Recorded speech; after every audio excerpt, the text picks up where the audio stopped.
All right, ladies and gentlemen, and welcome to our second installment of Princes of the Plains. If you have not seen the Princes of Isari finale, I recommend you go back and watch that because it'll be important. Uh, if you're watching the Princes of the Plains out of order, that's okay. You can watch them in any order you like. They only join back up when we get to the next season. So without further ado, let's introduce our players. In the top left, played by Alex, we have one half of the Elders brothers. It's Aridin. You've probably heard of him. They've split. The crowd goes wild. And in the top right, played by our friend Bobby, we've got our our warlock with more vices, Vices than than virtues. virtues. Get Even over when Jake, it's everybody. pre-recorded, I Live can't TV get it right. It's hard. I could do that again. Leave it in. Leave it in. All right. So, when we had last seen Quaros and Aridin, you all were in the Mountain of Fire, the Dwarven city, in these nice stone apartments with a view out over the mountain and the jungle. Finally getting a chance to relax after a very long trek through the jungle.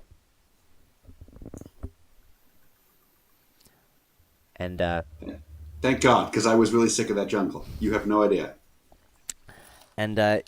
You both have gone to rest, to sleep for the night. Until Quaros, you hear a distant sound keeping you awake and preventing you from sleep. It's a high-pitched, like a wailing or something, but it's in the distance. Screams, yells. I don't think I've gotten a good night's sleep since we came to Izari. Anyway, can I sort of get a sense of what direction it's in?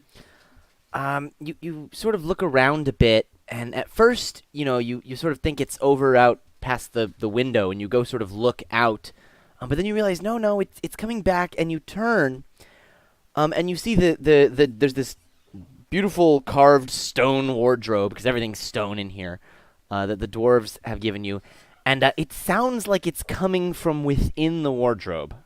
As you get closer, it gets louder and louder until you're right up at the doors. Well, nothing bad comes from opening things that make screaming noises. I will sort of crack open the door and try to look inside. As you crack open the door, this wave Yeah, I figured that wasn't gonna of work. dry heat, just really hot air, blistering air comes whooshing out of this wardrobe, and as you open the door, the sound gets much louder. You can hear the crackling of hellfire and the screams of tormented souls. It's not Narnia. Yeah, I was going to say climate change did a number on Narnia. Well, that was the plan. I'm going to look into it. As you Where gaze does it seem into to it, open up in? you see it's a hard to see, like, when you look across on a hot day and there's those heat shimmering through the air. It's hard to make out exactly what it's through there, but you see a range of mountains. You see a what might be a city or some buildings of this black iron. Any closer details are hard to make out. If I reach my hand in. Yeah, when you reach your hand in, like you feel the heat. It's very hot, and your hand is not inside the wardrobe. There are no walls. It appears to be a full-on portal to elsewhere. Okay. Well, I'm not going to jump in and just immediately burn to death because I'm not wise, but I'm not stupid. I'm going to close the wardrobe, Okay, and I assume it doesn't. I can hear it still. you can still hear it. It's much quieter with the door shut. Like when you Ah. shut the door, it muffles it quite a bit, but you still very much can hear it on the other side. All right. So here's the plan, because I'm not stupid. I'm going to in the morning go see if I can finagle some help from the dwarves. Dwarves are crafty people. They like smith and crap. Maybe they have some sort of heat resistant like, I don't know, goop I can smear on myself. I'm going to see if they have something that can help me out with this, because I'm planning to go to hell. Okay. Like SPF 500. Yeah, like just like the top quality sunscreen. Just gonna try to go back to sleep. Well, I'm going to assume I'm Hair not going to be plugs. able to, but yeah, I guess I'll try. And failing that, I'll just sort of meditate for a bit, I guess. Yeah, when you try to lay back down, the like late at night, even the smallest sounds just feel like a cacophony. Mm-hmm. That's exactly what happens. Those screams, the grinding of chains, just all sorts of awful noises haunting you. All right, well, that's unpleasant. I guess I will just try to wait that out. You're gonna wait all night? I guess, yeah. I mean, I guess I could go just start running through the hallways demanding aid, but I'm not sure that's the best way to get what I want.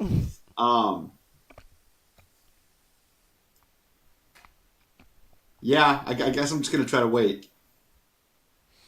All right. We'll do a quick meanwhile over to Eridan.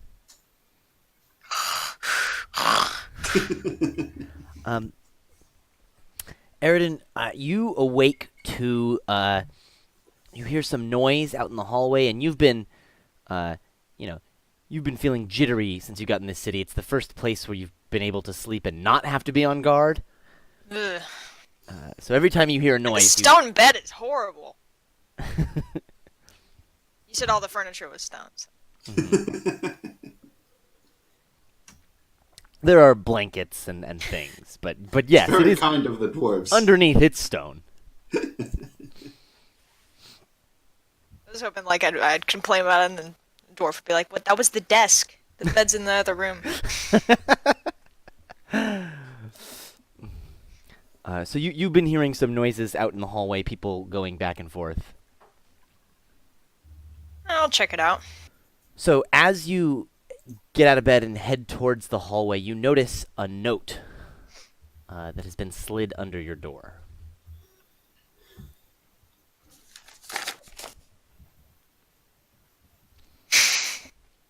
I really should have rewatched the end of the last episode to I remember. mostly exactly remember what it said. It was like, "Hey, bro, guilt trip, guilt trip, guilt trip. Bye." That sounds about right.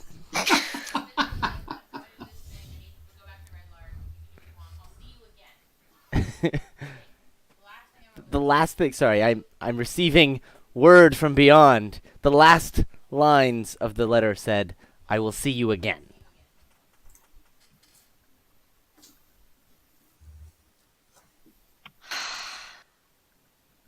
I don't know what the hell that could be.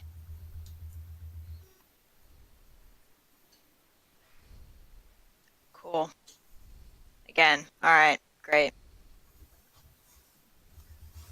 Maybe Amos will be my twin now. I could just ignore the age difference and hang out with him. No, he's gone too. God damn it. Chorus, you said you wanted to go on a hell mission, right? Which room is yours?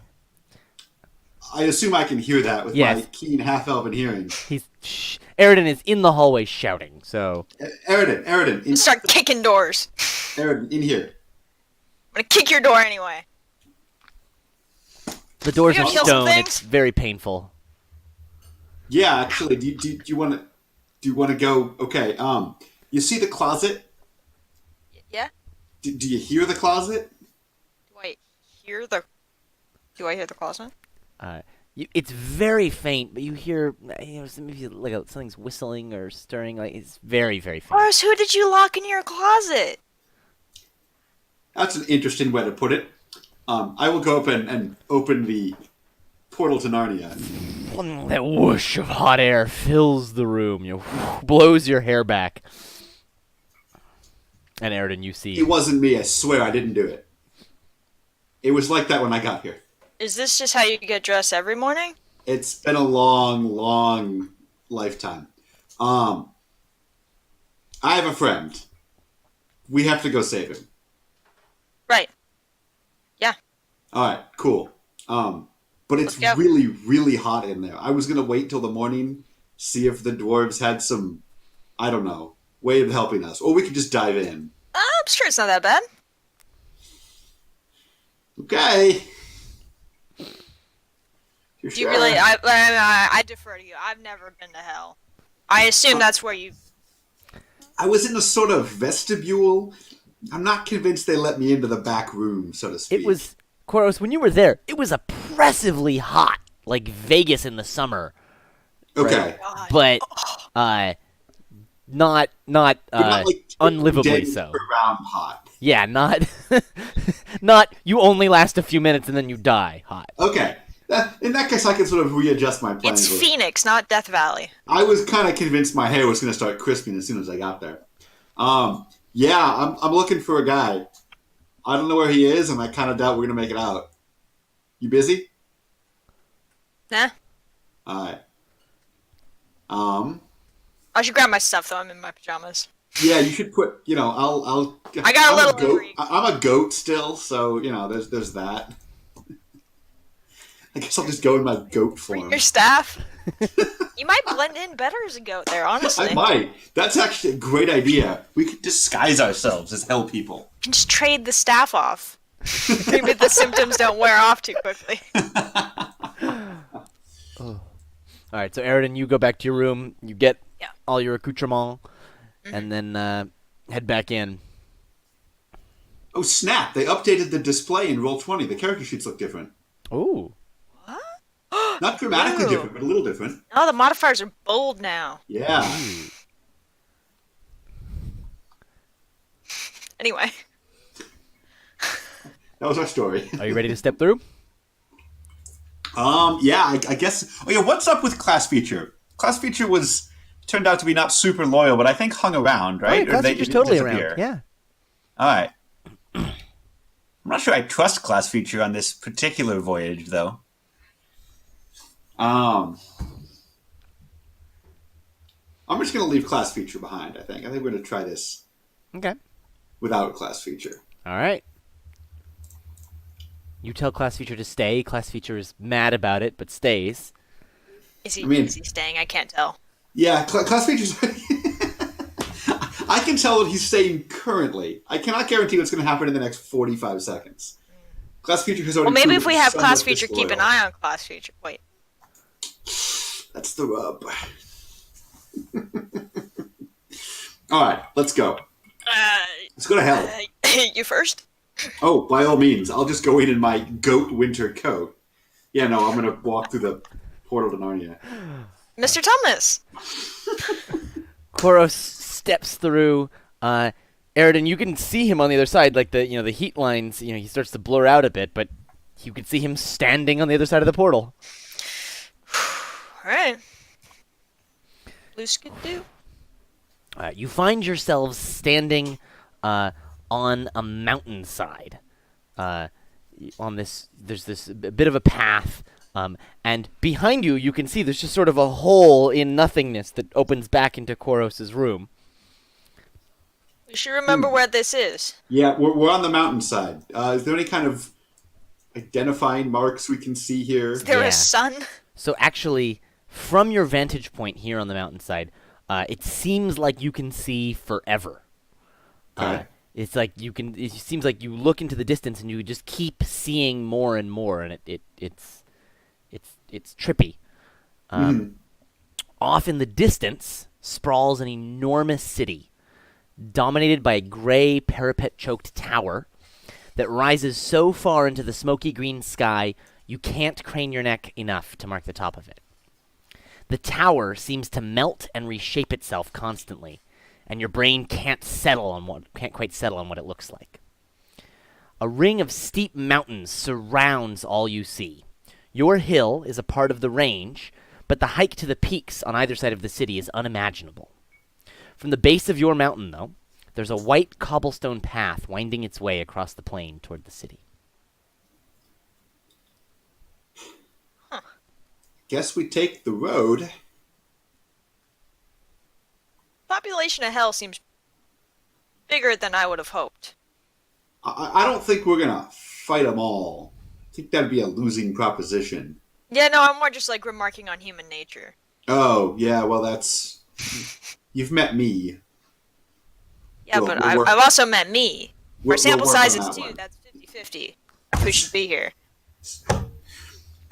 Maybe It looks the more world's like just, 3/4. maybe the world's just pretty big. I don't know. Maybe. We've seen a lot of different planes, and I think there are more than what we've seen. Those wizards had a whole customs house. Let's follow the white brick road, I guess. Let's do It's it. Oz now, too. Yeah.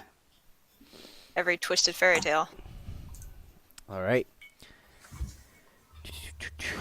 Follow the rabbit. Follow the yellow brick road. As you start coming down this path, what looked like white cobblestones from the mountainside Oh, they're actually skulls! turn out to be skulls, half buried in the hard, flat ground so that only their tops poke out. The passing of many feet seems to have taken its toll on the skulls, some of which lie cracked and broken like hollow eggshells.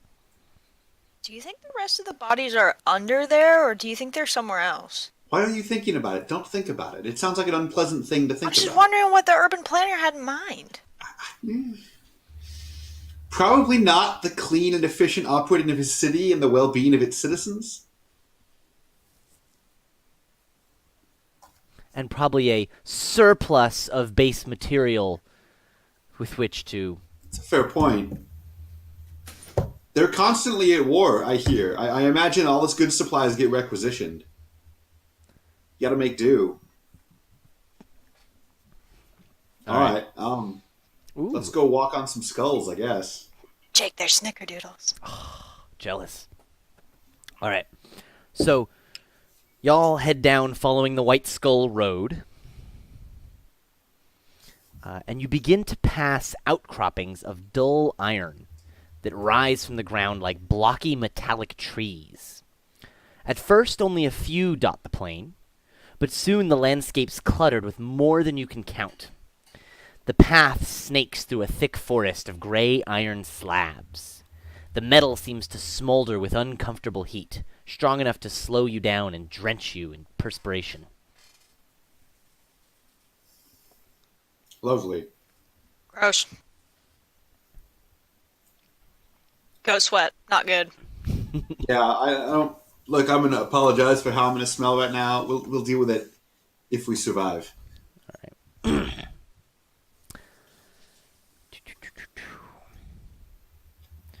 right. A bit of a ways into this iron outcropping forest, you see a strange-looking man sitting atop one of these iron outcroppings just a few yards from the path.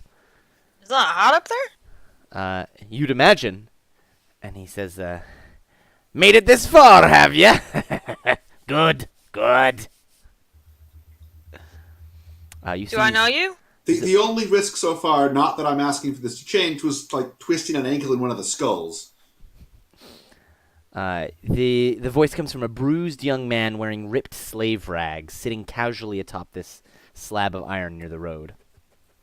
He says, "Of course, with my help, you won't make it out with all your organs still in peace." And what sort of help might that be?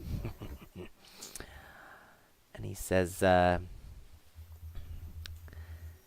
is something I want from the Iron Tower. Yes, that Iron Tower. We thought I'm new here. There might have been another another one.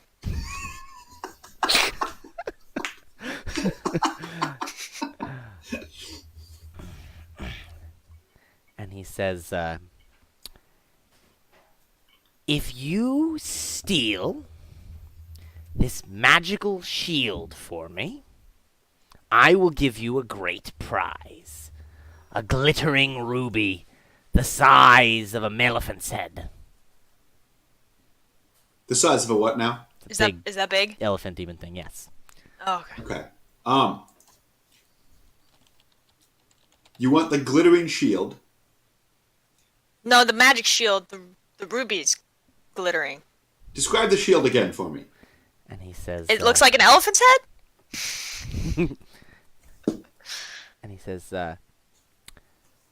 some devils had stolen it from one of the lawful good plains. Okay. And this pater keeps it In the Iron Tower.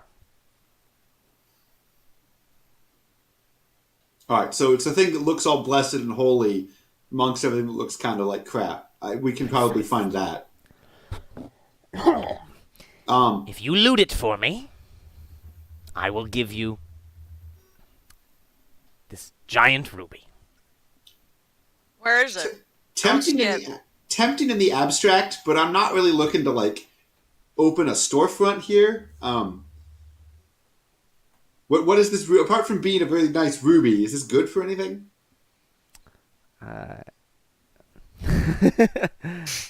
And he says, "You do not value treasure." I'm thinking I would value the shield more, honestly. I don't hate. Well, I doubt I could touch the shield. Let's be honest. I don't hate treasure. Don't get me wrong. But you mentioned something about my bones and organs. Yes, without my help, that will probably be what becomes of you. This All is right. not a terribly forgiving place. No, I picked up on that. What with all the skulls. We're looking for someone. Oh? Someone in particular. And in character, I even know the name.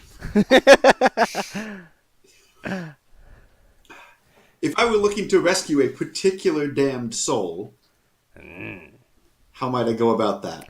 Depends very much on how the soul was damned. I believe he made a ill-advised bargain. He could be in many places. He could be in one of the work squads. One of the work crews, spread around this, building, destroying, disassembling, reassembling. He could be in the prisons. I could help you more, but I would like to make an arrangement. I'm listening. No dark You deals help for us. me, and I help you. My only trick. A minute ago, you wanted a nice shield. I Is still- there anything Well, else? that didn't involve a deal. That involved stealing from a bad guy. Are we still talking about the shield here, or We're still talking about the shield here. I think we can bring you the shield. Good. So we have a deal then? I've learned some lessons. Let's be a little more precise about this. We bring you one looted angelic shield. In return, you will help us find the location of my friend. Agreed. All right. Again, that's a tempting offer. But who are you exactly? My name is Kriek. In addition to being somewhat unpronounceable, that doesn't help me. You don't happen to be the, like, prison ledger keeper? Like, what makes me... Why should I believe you can help me? And he says, I'm a man with many connections. Appearances can be deceiving. No, you're sitting he- on what looks like a big torture He pole. he Like, the part that pats you're the something. iron and like leans Yeah, back no, with his I- hands on it. Yeah, I'm not coming up to flirt with you, believe me. All right, well, It's warm. yeah, that's the air is warm too. It's not a selling point. Aridin, what do you think? This is really our only lead. Yeah, but he's also the first person we've talked to. We might find someone more helpful. You But want to just make the deal and then we can just break it? that didn't work out super well for us last time we did get a mark on our heads. Then again, they never carried through. No, we ducked that one easily. Pros, you and I. So far. We don't know how Alright. thorough these bounty hunters are. All right, Creek. If we bring you back the shield, you help us Creek. find our friend. Deal. Indeed. Alright, small river. Kriek. Kriek. Stop your babbling, Brooke. And he says, we have a deal then? We have a deal. You'll need this. And he holds out a crystalline sphere about 1 foot in diameter. Inside, you can just make out some sort of black flower with closed petals suspended in the center of it. He sort of reaches out and it rolls off his hand and sort of floats down to you. And he says, Once you're inside the tower, you'll know what to do with it once inside. Okay. Seems trustworthy. I think you We'll get some just flour. That's nice. we'll just walk that way then. That is the way to the city. Best of luck to us then. And he says, getting in the tower is easy. If you can see in the dark, or think in it. Getting to the tower. As for getting inside the tower, depends what you believe in, really. That's good for one of us, Aridin, probably. But Yeah. we're likely to be both. Hedging our bets here. He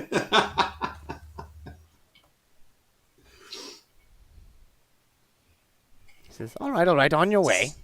See and think in the dark. To get there depends what we believe in to get in. And then we'll know what to do with this. And then what to do with Flower.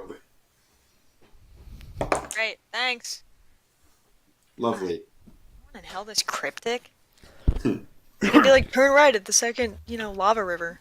That's not generally been my experience with these types, no. All right, so as you guys advance down the road of skulls, the plane gets choked with more and more iron outcroppings, so many that you couldn't squeeze between them without getting cooked. The road curves around a particularly tall spur, and as you pass the slab, you suddenly find yourself standing in a long, narrow street, buffeted by rushing crowds of humanoids and fiends. Raw heat washes over you like a tidal wave as the temperature seems to triple, and a deafening orchestra of screams and collapsing buildings makes it difficult to hear your own voice. Welcome Could to be Dis. strings too, like. Welcome to squeaky music. Dis. This is not a retirement destination. Though it I does guess- kind of resemble Florida.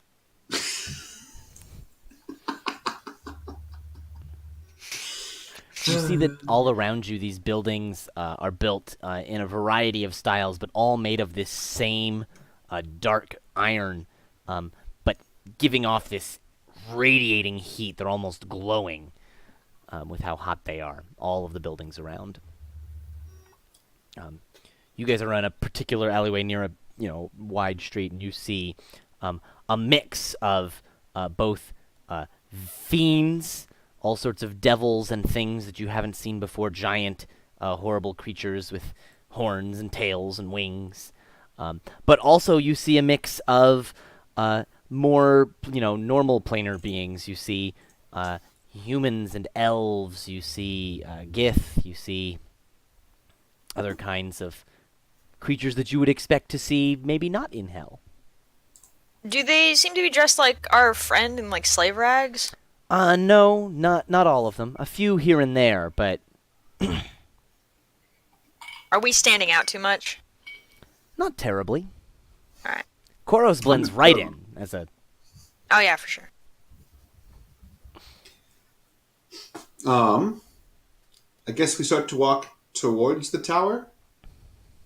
Like, I assume we can still see the tower. Yeah, so as you look up, like the first direction that you look up in and sort of look at the horizon, there it is. That's disorienting. The giant tower moving and shifting. Every few seconds, its shape entirely changes so much that you can't seem to focus on exactly what it is.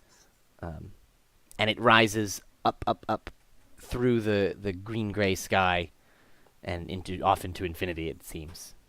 Okay. Oh, I hope it's not on the top floor. Or at least there's an elevator. There was an elevator the last time I was here, actually, now that I think about it. A elevator? Too real. I building? guess, yeah, towards the tower. All right. It's apparently gonna get dark. So you start navigating your way through the streets, heading towards the tower for a little while. You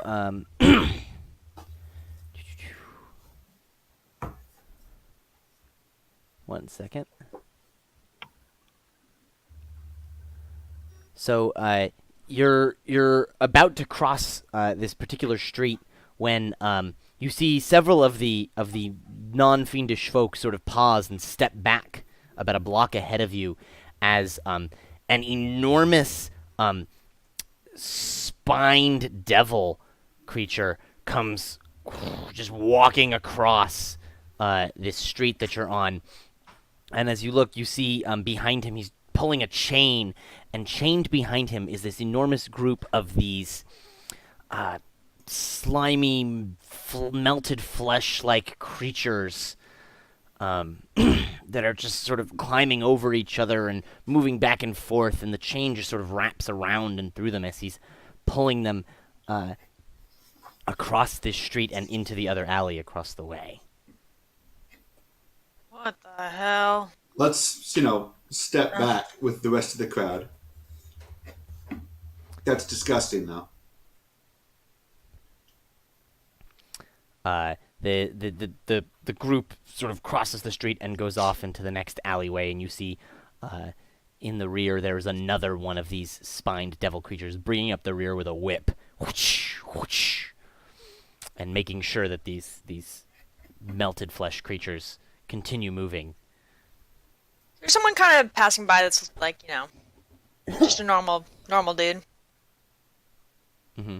I can just like, hey, what's going on there?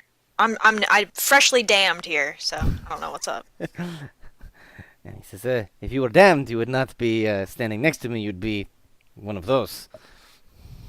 Oh, there. Oh. Vision of the future, really. That's And he says, that no, was an eye-opener. consider this good news, my friend. You do not want to be damned in this. No, Yeah. I can see that. And he says, stay close to your fiendish friend. He will keep you safe. Yes, thank you. That's what I will do. Correct. Flameo Hotman.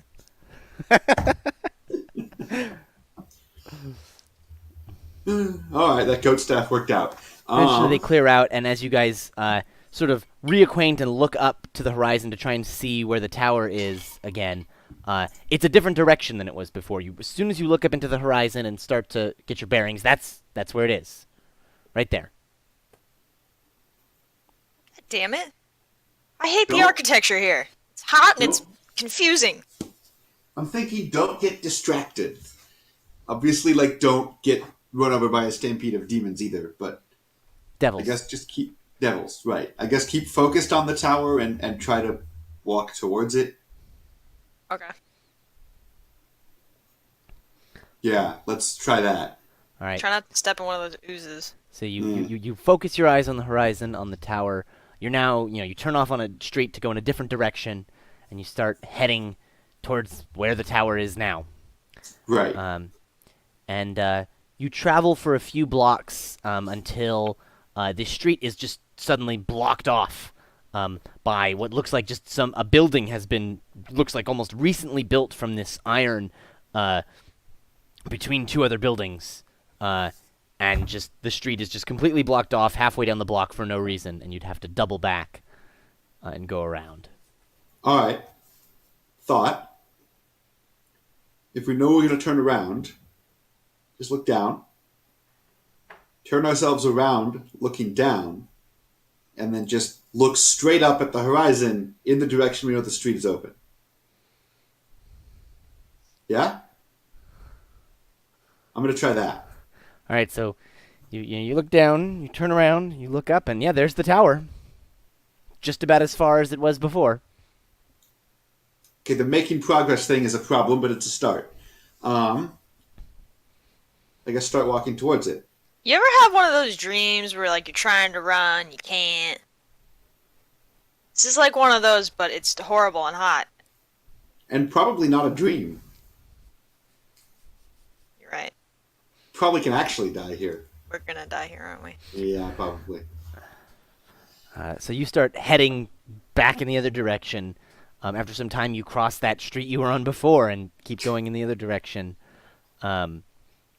It doesn't seem like you're making a ton of progress getting closer to the tower. It seems almost impossibly far away. What did the guy say? He said something about you're gonna have a hard time seeing? Where If is you it can't at see in the dark, or at least think in it. just close our eyes and walk Uh, through hell with our eyes closed? I don't know. seems risky. One of us close our eyes and the other one can like keep a lookout. Okay. Do you wanna? Which Which one do you wanna do? I was going to ask, which job do you want? I'll close my eyes. All right, Eridan's good at closing his eyes. close your eyes and just walk. Yeah, as you will. It's particularly hot that way. I will follow, like hand on shoulder, almost, just directly behind. Eridan picked a direction, and Koros. Eridan is heading for one of these iron buildings. He's not going in a line. All right, stop.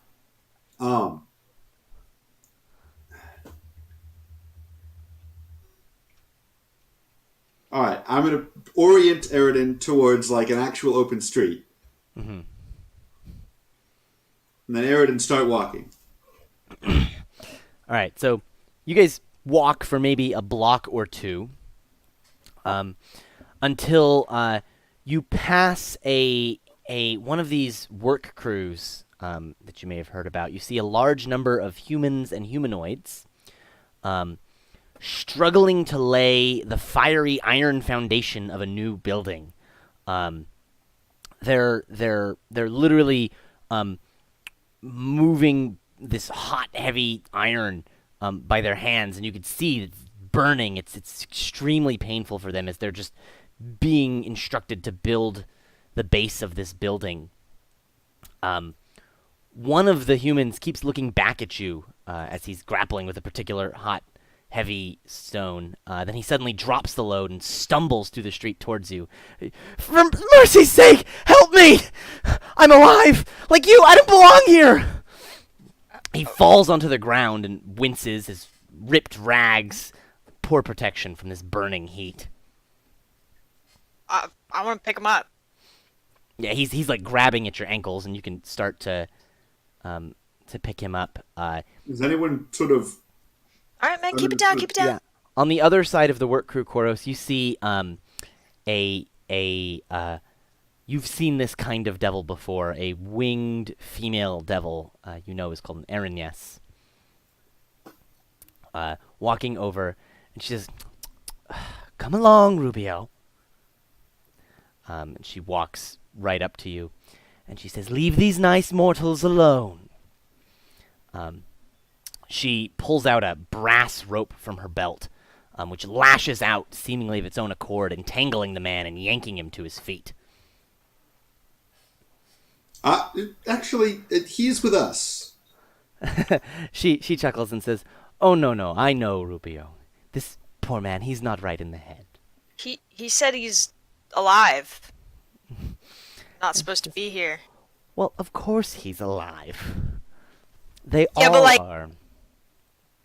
What? They're all here of their own accord. They made agreements. Besides, Rubio's such a good worker. She sort of looks at him. Do you want to do it?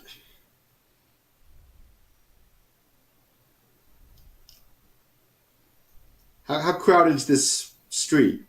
There are people around. You see, there's some fiends, crossing the street over that way. There's various, planers and petitioners around. I was thinking, I've been walking around looking at how you have things, working here. It's a great system. It's a great.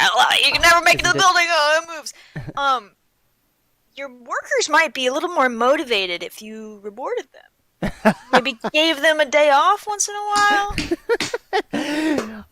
Our goal here is not to motivate them, you poor naive child. She says, if you'd like to understand, you can feel free to take Rubio's place.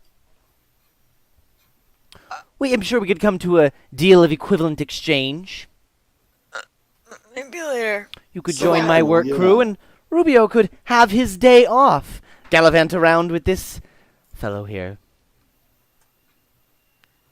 I mean, thing is, like, I've got a kind of job to do, but maybe, right after I'm done with this. We'll be here. Sorry, Rubio.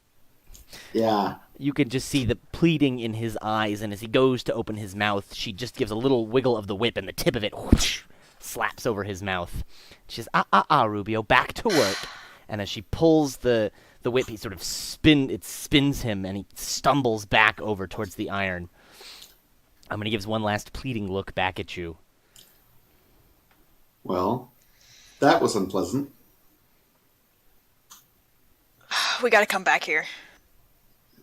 After we get your friend and we make sure he's safe, we gotta do something about I'm not this. saying no, but we can't save all of them. Save some of them. Yeah, let's come back. I agree. All right. I guess we step around this work site. Aridin, now that your eyes are opening around, you catch a glimpse of the horizon for a moment, and there's the tower again. All right, close your eyes again. Okay. Don't walk me into any more tragic scenarios. Yeah, it's I don't know if you know where we are, but that's going to be a real tall order. Open street walk. Whoops! I kicked an orphan.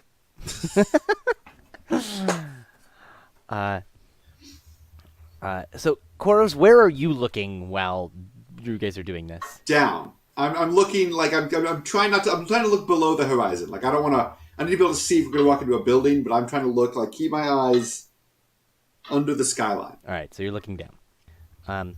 And Aridin, you've got your eyes closed, and you guys walk for maybe 20, 30 seconds.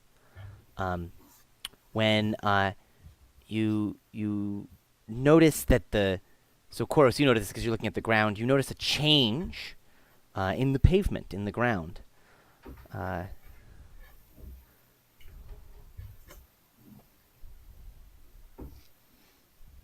What does it look like now? It's still the same. It's still iron and stone and skulls, but just the composition appears different. Like you've maybe entered a different part of the city. All right, Aridin, this might be working. Something's changing. Okay. Let's keep going. All right. All right. As you walk a little further, you eventually walk right into the base of some sort of wall, and right there with your hand on it, scalding, burning hot. Shouldn't have. Sorry. You're gonna I take had to feel them. Now you're gonna walk into something. 4 points of fire damage.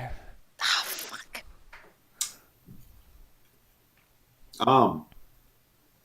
Still trying to keep my eyes slightly below the horizon. Look like around. Like what is this wall? What am I looking at? Let's see. So, this wall appears to be made of rock rather than iron, but it's still scaldingly hot. It is painted in blood, apparently, with scenes of devilish victories over demons. The sides of the wall sloping slightly outward, making the top wider than the bottom. Along the top of the wall squat stone gargoyles spread out every 8 or 10 feet all around.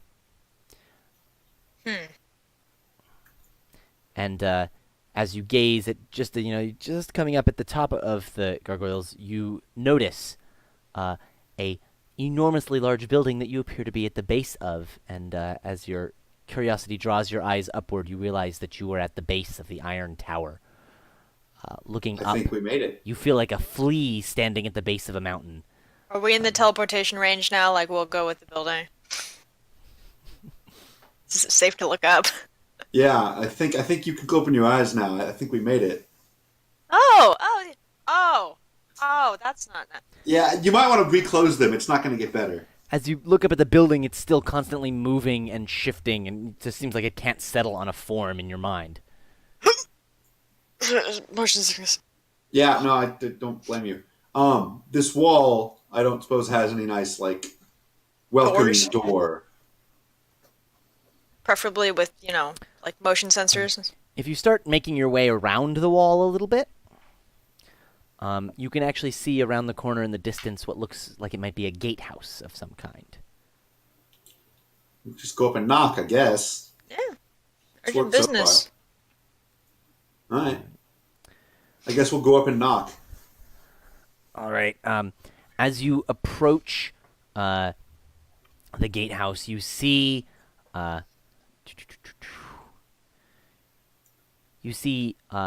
four fiendish, devilish guards blocking the entryway. And one catches your eyes and turns to you and says, "Halt! What brings you to the Iron Tower?" We have business inside. Bringing a looted artifact for the Lord of the Tower. He says, "Show it to me." I will hold out the goat staff. A staff of great power. He says, "Tidavilis will be interested in that." And he says, "You may pass, but must you bring your slave?" I would prefer to, yes. Oh, thank you, master. There may be rituals that I need to perform. But with my blood? The slave will be most useful. Fine, fine. You know your way through the tower? Of course. Of course he does. He's master.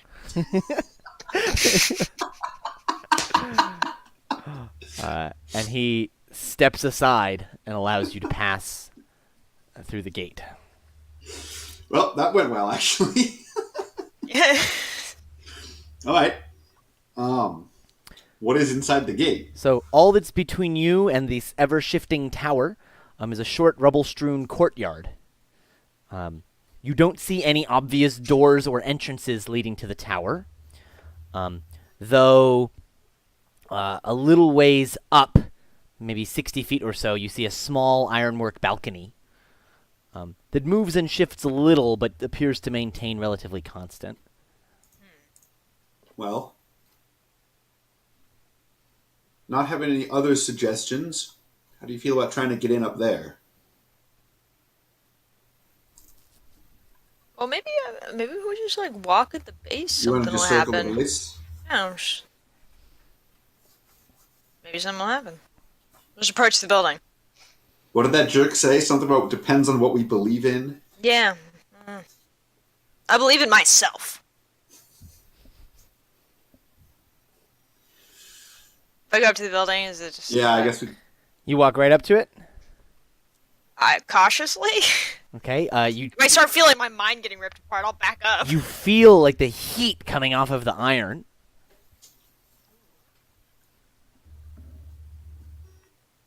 Just radiating off of it. You don't think this is one of those like faith tests, do you? Where you have to like walk into the hot thing? You're the paladin, not me. It's going to work for anyone. But I don't necessarily recommend it. I'll poke the wall. You, like, just with your sword, or... Yeah. You pull out your sword, and as you poke the wall a little bit, it feels solid iron, even though it's moving and shifting. And actually, just even poking it just a little bit, you see the tip of your sword starts to glow a little bit. Just Oh from my heat. god. Oh, I'm gonna... Oh, I don't want to deform my sword. I'll temper that later. It's hot. Yeah, I don't want to touch that. How do you feel? All right. I feel like you would catch on fire more with the first situation, so... Yeah, no, I don't want to touch it either. Maybe we All shouldn't right. have told that guy that we knew how to get into the tower. Didn't want to blow the cover. But in retrospect, it's been a mistake. I mean, I can just teleport us up to that balcony. If you don't think that teleporting here will do anything wonky. I mean, I don't know anything about what's here. We'll find out together. Alright. Let's go. All right. I will try to dimension door the two of us up onto that balcony. All right. Yeah, no problem. You Okay. appear on the balcony.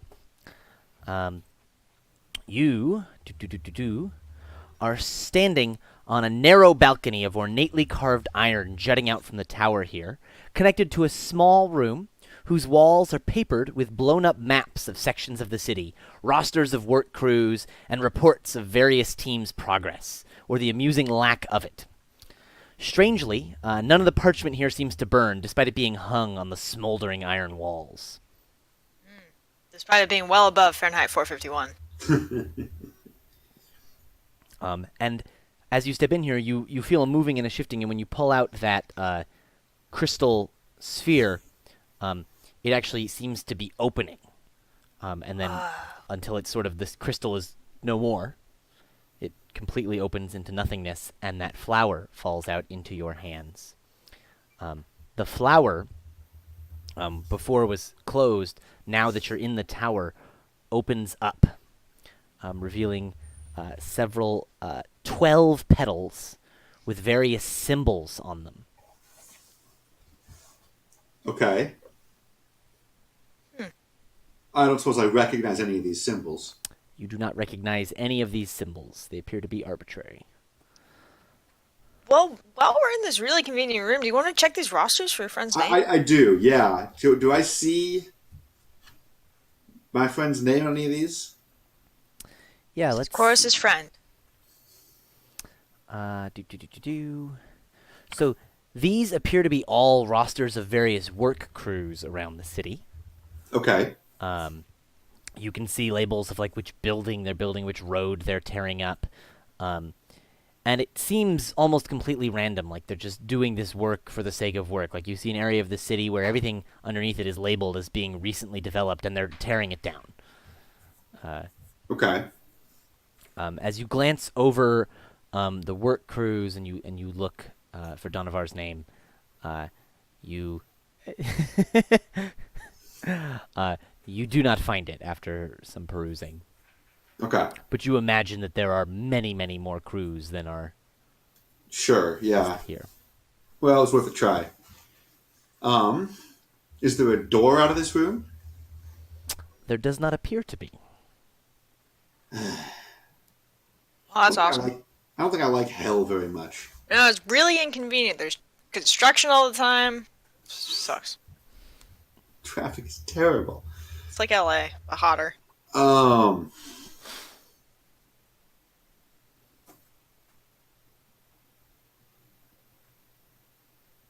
So this room it's just a room. It's got maps and parchment, and not much else. Correct. Okay. All right, well, we've got these 12 symbols. Yeah. Yeah. You want to pluck a we are pedal? technically Maybe it's like inside the tower. like a teleporter if we pluck a pedal? It's possible, yeah. We could try that. I guess we've got 12 of them. Nothing bad can happen. Hold on, Many your bad shoulder while things you could do it. happen. All right. Pick a number between 1 and 12. 1. All right. You grab that first pedal, and as you pull it off, you seem like it stretches a bit as it comes off, and it like stays bigger. And then as you like feel the edges of it, it seems to widen. And actually, like as you were looking into the blackness of this pedal, it looks like it has depth, almost like you could go into it. Koros, you recognize this effect as something like a portable hole, Okay. which you know needs to be anchored to something.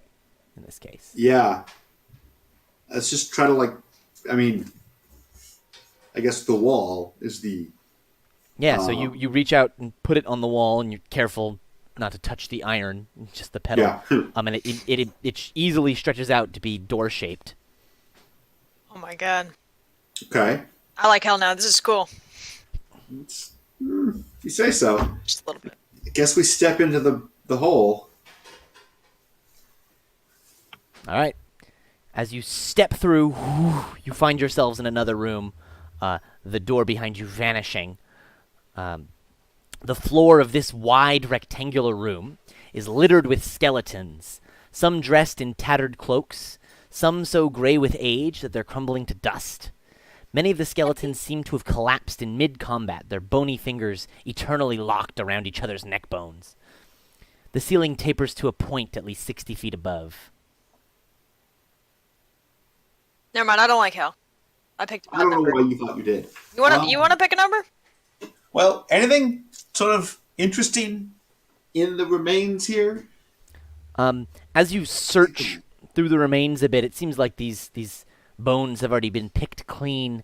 The only thing you find that's maybe more recent and hasn't been found yet by someone else is a necklace that one of these skeletons is wearing. All right, let's take the necklace. Okay. I'm not going to put it on or anything. Just like hold on to it. I'm not an idiot. All right. If there's nothing else in this room, I guess we'll pedal. 5. If only we could backpedal. All right, you pull out pedal number 5. Stretch it out. You actually have to like the walls are kind of really far away, so you have to actually push some skeletons out of the way to put it on the ground. Excuse me. Gross. Sorry. And then you can sort of step down into that hole and pop out into the next room.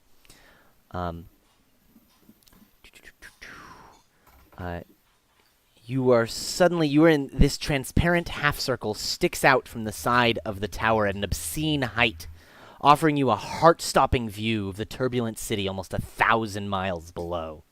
See? Then your Didn't have to brain walk to the kicks in. top. The city down there is infinite, and yet you're looking at the whole thing at once. I need wisdom saving throws. Yeah, I bet you do. My head. That's freaky. Did mine not go off? Yep, they went. Oh, drop I down. don't feel so wise. Oh. Yep. Eridan, you are, like, catatonically motionless from trying to fathom something being infinite and yet you seeing all of it. All right. It's just breathe. Just breathe. I can't. Just breathe. It's Alright, everything and alright. there's nothing. Is there anything else in this bubble? This isn't a bubble. This is just like a semispherical or half circle platform jutting out from the edge of the tower, way up. Oh, high. okay. There's not like a. Okay, so it's like a weird viewing platform kind of thing. This is like over the Grand Canyon. They have that like glass thing you can walk on. Yeah. And there's nothing else in it, though. Nothing else up here. All right. Eridan, let's. Yeah, I know. Let's. 10. You rip off the pedal, throw it against the wall of the tower, drag Eridan back from the edge.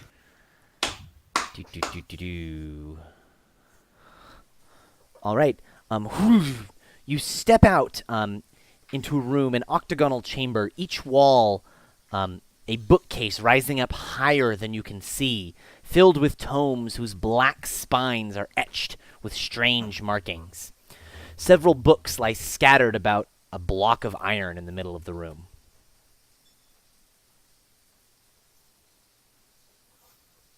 I'm gonna walk up to the block of iron and like not touch it, but take a look at it.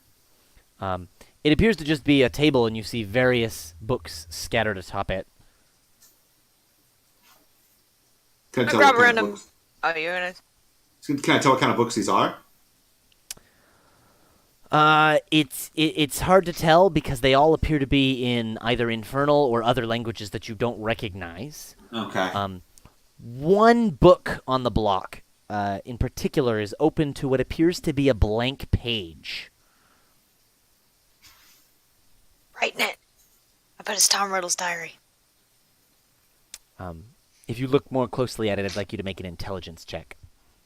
All right. I'm gonna do that because nothing bad happens when you read strange books in hell. Mm-mm.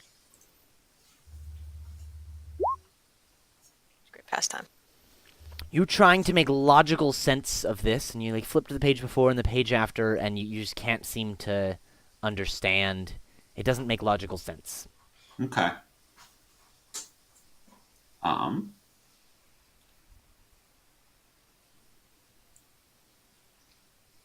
And the pages before and after are also blank, or Nope, just this one, just Okay. this page in the middle of the book. take Eridan's advice. I'm gonna write in it. Do you like pull out your Yeah, I ancient think I quill? probably have some writing equipment with me. Yeah. As you write in it, the ink immediately fades. It doesn't Okay. appear to stick to the page.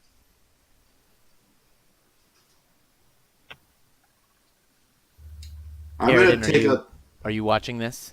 My name is Harry Potter. I'm just looking at the bookshelves. Okay. See if anything jumps out.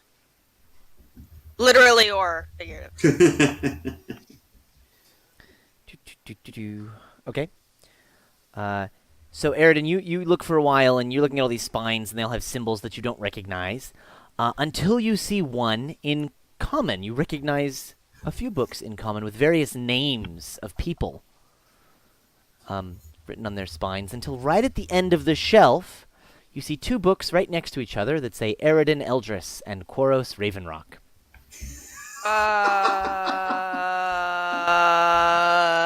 What? What's up? Find That's something good? probably really bad, right? Yeah. Do you want to read them? Yeah. Aridin, you grab your book or Quaros's?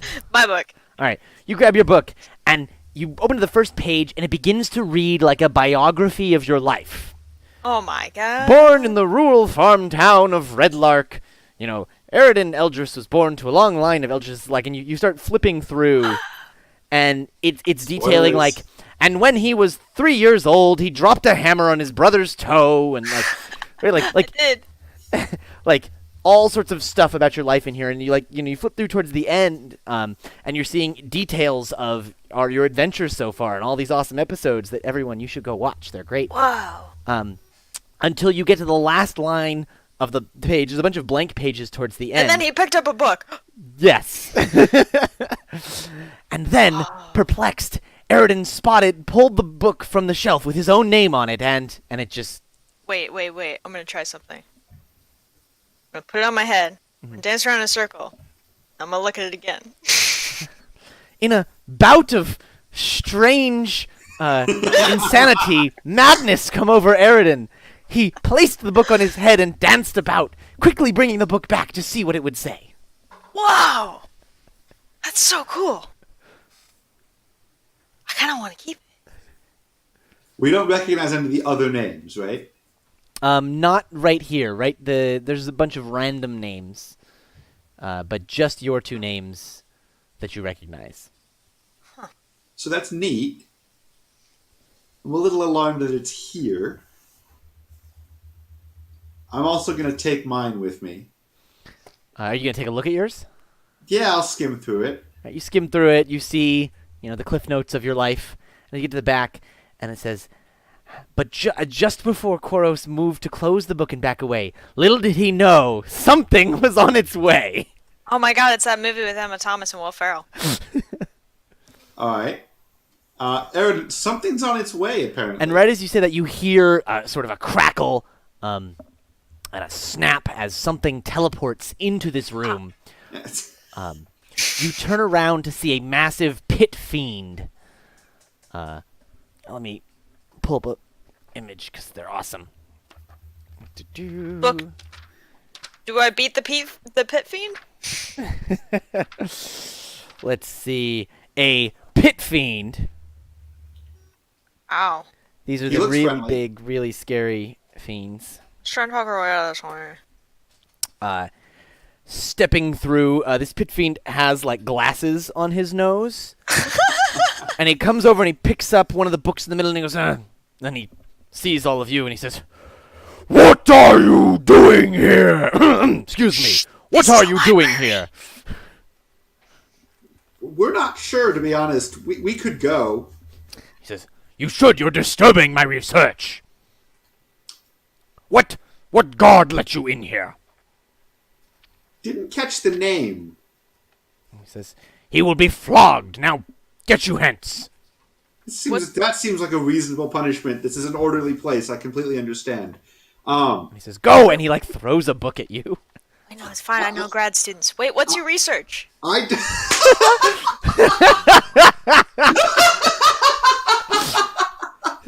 Oh, well, I'm glad you asked, you see. Now, let me tell you about my thesis. No, he... Okay. He throws another book at you. All right. Pick a number. 4. 4, 4, 4. Wait, a 1, 6, and 4 now? And 10. I thought 1, 4, 5, and I'll 10. let you know if you Whatever. double up on a number. Okay. All right. You throw it onto the wall quickly and run through it until you land in what appears to be a torture chamber. Cruel instruments of torture crowd this blood-spattered room, and everywhere thick chains hang from the ceiling and walls like monstrous iron webs. 2 dead or unconscious humans held limp in horrid devices lined with screws and blades. Suddenly, chains lash out from the walls and begin to slither around you. I need dexterity saving throws. Man, I just keep picking winners, don't I? You are both able to like shake the chains off and like scurry over to the other side of the room outside of their reach.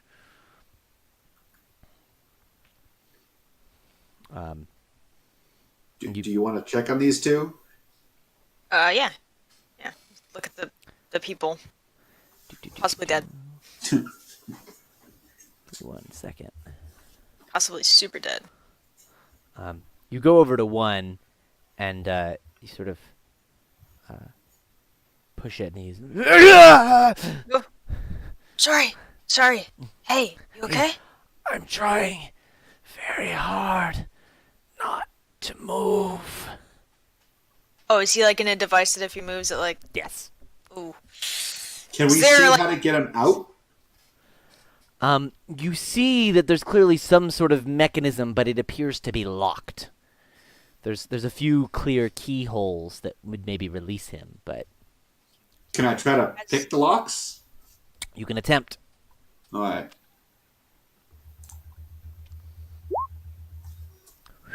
Nice. You go over and you start to pick the lock, and you get in there, and it moves a little bit. And goes, ah! You hear a shriek of pain from him, and then you just get that last pin, and the mechanism all unravels and pulls itself up into the ceiling and dumps him out onto the floor. Ooh. And he goes, ah! Thank How you. you doing? How'd you get here? And he says, I made a deal with the devil. Seems to be a recurring theme. I didn't know he was a devil at the time. Yeah, okay, well that doesn't seem fair at all. Pretty sure they have to tell you if you're a devil.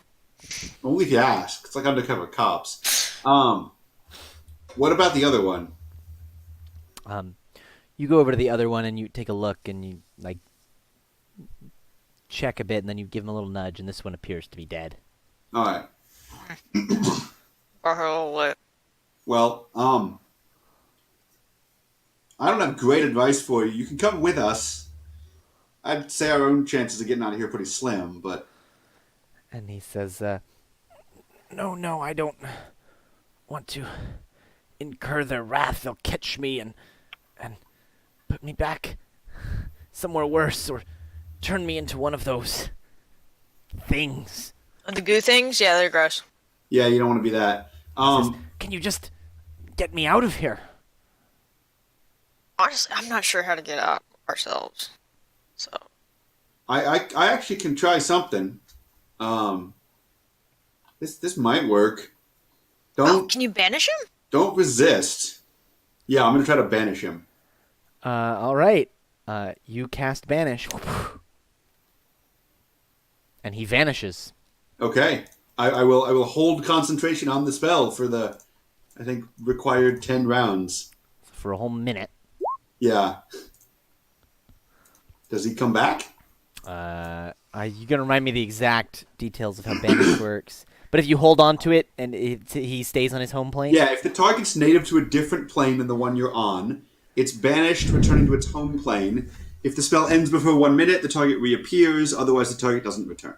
That fucking suck if you broke your concentration at like second 50 or 59. He's Yeah, like, I'm right? home! That would suck. I would feel bad for that guy.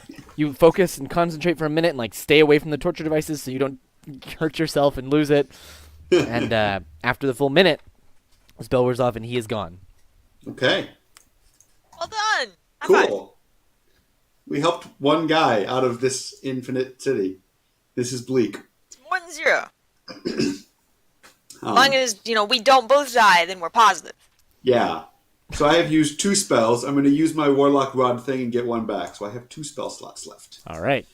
Probably keep track of that. So we can use that to get out of our here ourselves if our doors for some reason disappears.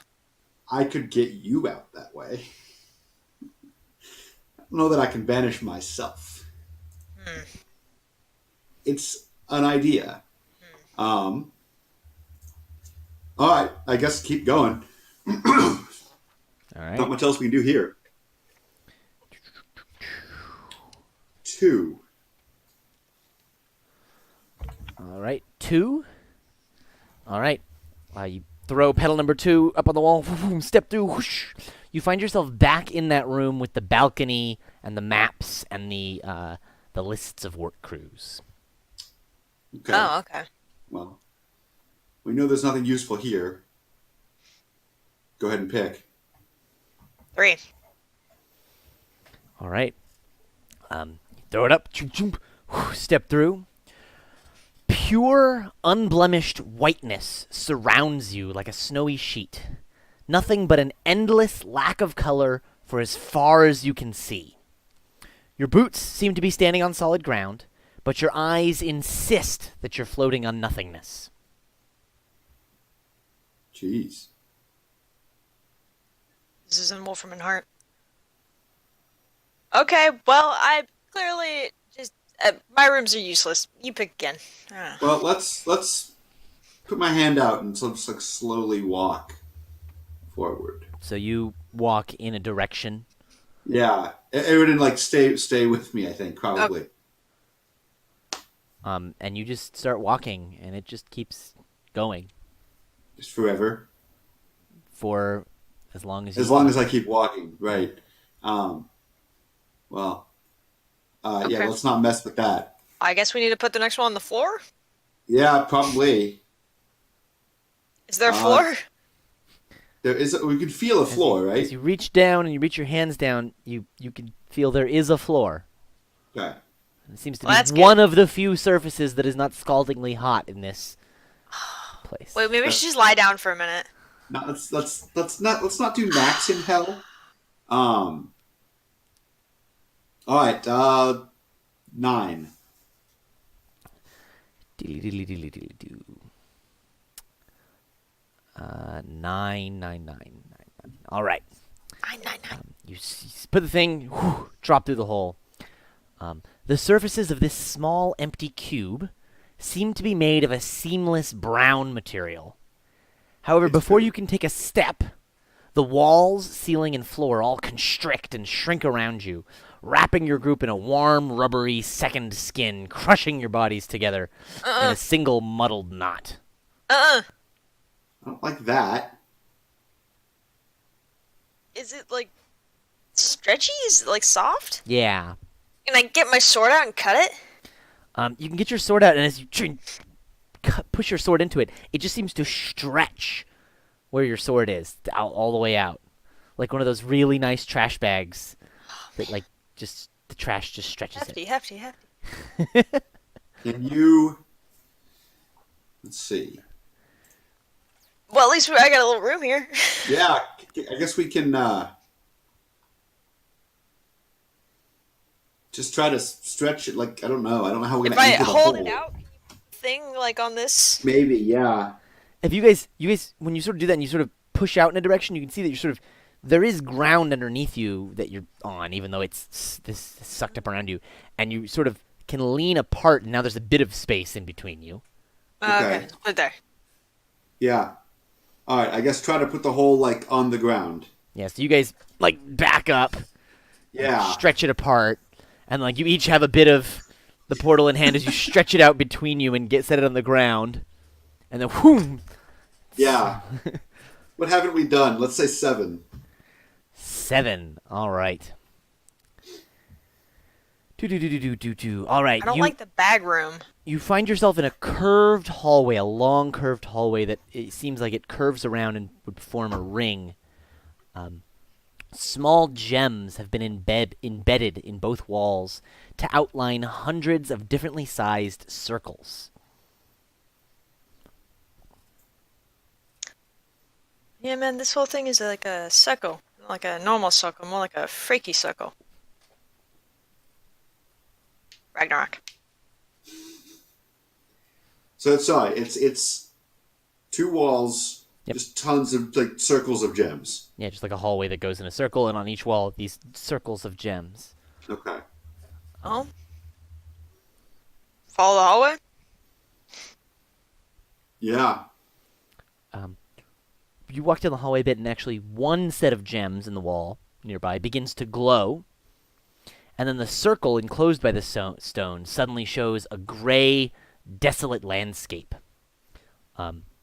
When this enormous beast begins to climb through the hole, a devil made of bone, Back up. Back up. Oh. Back up. God. with a bulging sack slung over his shoulder. Santa Claus. Um, Hashtag not my Santa. Um, Can we hide? Can we run away?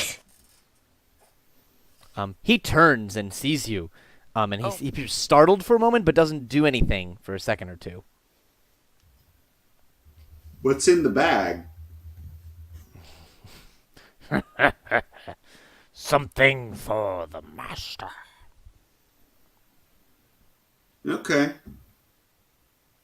Anything good? He like half hisses at you, like it's his shit. Back off. Okay. I think we should back off. All right. Yeah. That's go on your way. I guess. Sorry we kept you. He boom, boom, lumbers down the hallway a few until he touches another circle of gems, and it activates, and he steps through, and as he goes through, the portal disappears. That's a neat trick. Alright, these are doors. Wanna open some? I guess. Just pick one. I'll open the door next to the one that he came through. You walk up and you touch the gem, and besides burning your hand for 4 points of damn fire it. damage, nothing happens. How much? 4. Again? Maybe we're not. I don't know. We don't have the right key. Maybe I have too much skin. Yeah, it's a separate problem. I don't really fancy burning all my fingers off one at a time testing these. This is basically just a circular hallway. Mm-hmm. So if we follow it, we'll just kind of loop around to back where we were. Yep. Okay. And You looping ready? around. Well, all right.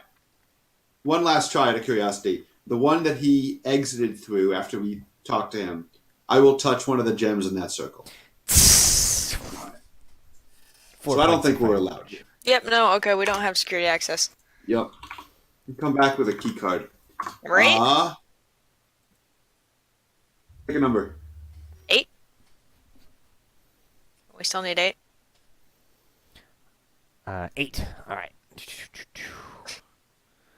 8, 8, 8. Here we are. 8 is great.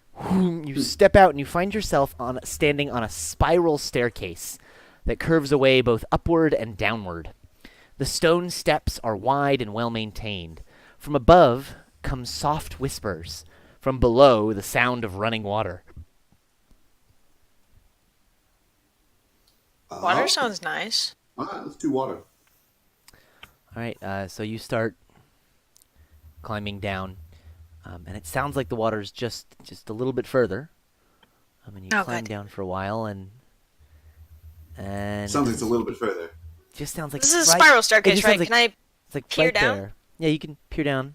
Well, so it's stone spiral staircase, not a. Okay, so like it's metal a wall there. Yeah, wall and a column. Alright, well that's a lie. You wanna try going up, see if that's a lie too? Yeah, but it's probably a lie. That's probably a lie. All right, let's go up.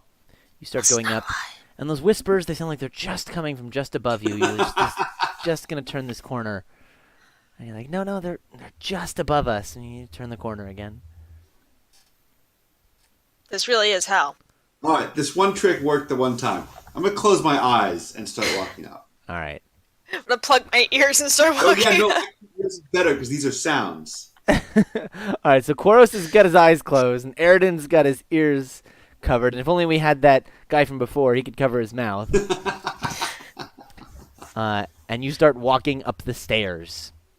Koros, those whispers sound like they're just almost there. I hate this place. Hey, are we getting closer? No, we're not. This is a whiff. Let's get Yeah, out of figured. here.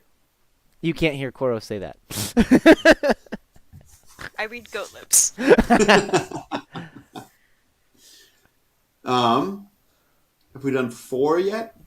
I think we did. Didn't we? I believe so. You haven't done 6. 6. All right. 6 works. 6. This area resembles a monstrous underground cavern, easily 1,000 yards wide, with no apparent roof or bottom. Dozens of large rocky clumps hang frozen in mid-air throughout the dark cave. You're standing on a formation not far from the cave's wall, where you can spot a small platform. From somewhere above, inhuman shrieks echo in the gloom. I like the whispers more. So that platform we can see, how far away is it? Running and jumping distance. What's under us? Just Yeah, what's the Darkness. gamble there? yeah. Bottomless nothingness. Oh, cool. Let's Also actually find above it. You'll you- just go back up what you fell with half a heart gone. Topless nothingness. Shit, you're right. This is Super Mario. I thought that was a Zelda reference, but It was Zelda. Either way. It's a video game.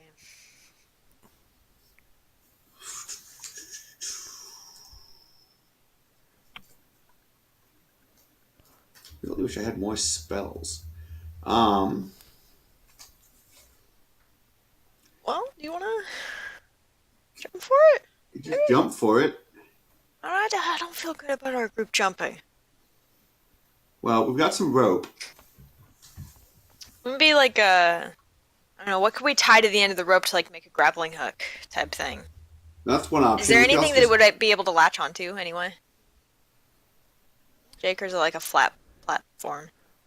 it's just a flat platform. Oh, never mind. just tie the rope around one of us.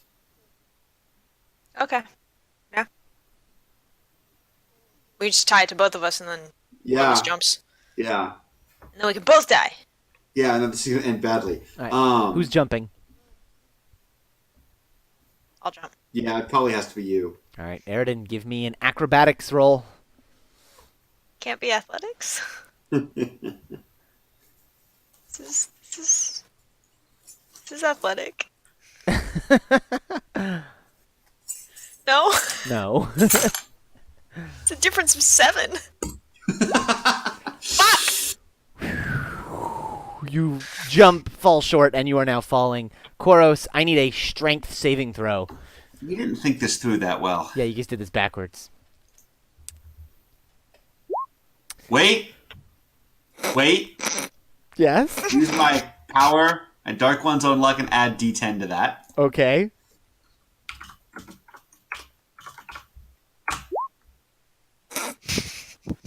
$15. No, that's less than 15. That's 13.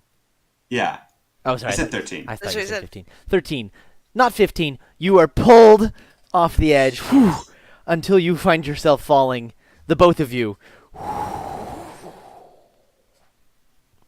Just forever. I have been falling for 30 minutes! Also Ragnarok. Recently watched it. You are still falling. Do we see anything? You see the walls in the distance. I'm gonna pull the rope. Yeah, I was gonna say. First thing we Get should do is closer, at least get within shouting distance. Hey, Crows, I have a question about conservation of momentum when you dimension door. I don't want to talk about it. Now you're thinking with Dimension Door. Also, I don't. We have fallen well over 500 feet. I don't really see a place to plop us on. Oh, this is how we die. Yeah, well, or just fall forever. Looking up, looking down, just featureless blackened walls. Yeah, that you're just plummeting past at impossible speeds.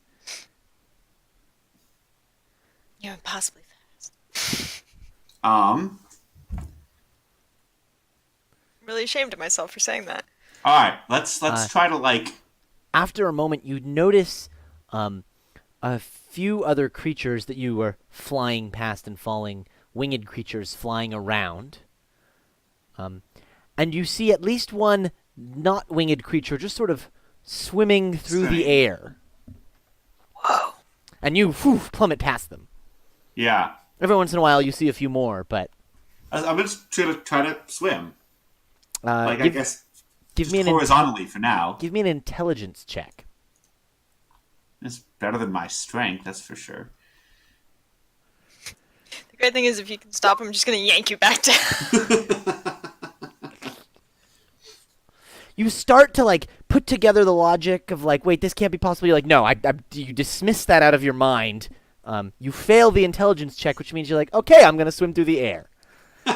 You suddenly lock onto a point as if you're in thick water, boom, and you feel Aridin tugging down on you. Aridin, just swim, Aridin. It's water. You can swim. It's air. Aridin, just do what I say. Give me an intelligence check, Aridin. Let's go. Oh shit, that's a saving throw. It's fine. That doesn't matter. Same. The same. 0. You're like, oh yeah, that makes total sense. Suddenly, you are now also swimming through the air. Must be this dumb or higher to ride. It's actually kind of relaxing. But we should get to a wall and get away from this place. Unless we want to try to go back on those ledges, like, however far up. You think that might be a while? You're swimming pretty slowly. Yeah, let's just get to a wall. Yeah. All right, what do we have left on the flower? Let's see. You did that. 10? You I did think only 10. 10 and 11. You did 12, 8. right? You did 9. You did 10. Oh. You have not done 11 or 12. Let's do 11, I guess. Turn into 11. Yeah. All right. You slap the portable pedal hole on the wall, and swim into it. As I go in, I wait, you can't swim through air. The 3 sides of this room each hold a prisoner, a muscular humanoid with a dog-like head. Each captive is bound not by chains, but by 4 black serpents. The hissing heads are lashed tightly around the prisoner's wrists and ankles, the thick bodies and tails burrowed deep into the walls. They should make a band and call it Cerberus. As you come in, they look up and they see you, and they say, "You're here. You could free us. You could let us go." And then like they're shouting, and one says, "But one of them is a demon." And another corrects that one and says, "A devil." And that's the devil. And they say, "We don't know which of us was replaced." Cross, I just want to check this is still working. Tell me a lie. I've never, ever made a bargain with a devil. Ding ding Am I ding getting ding a ding ping? ding ding ding ding ding. All right, great. You.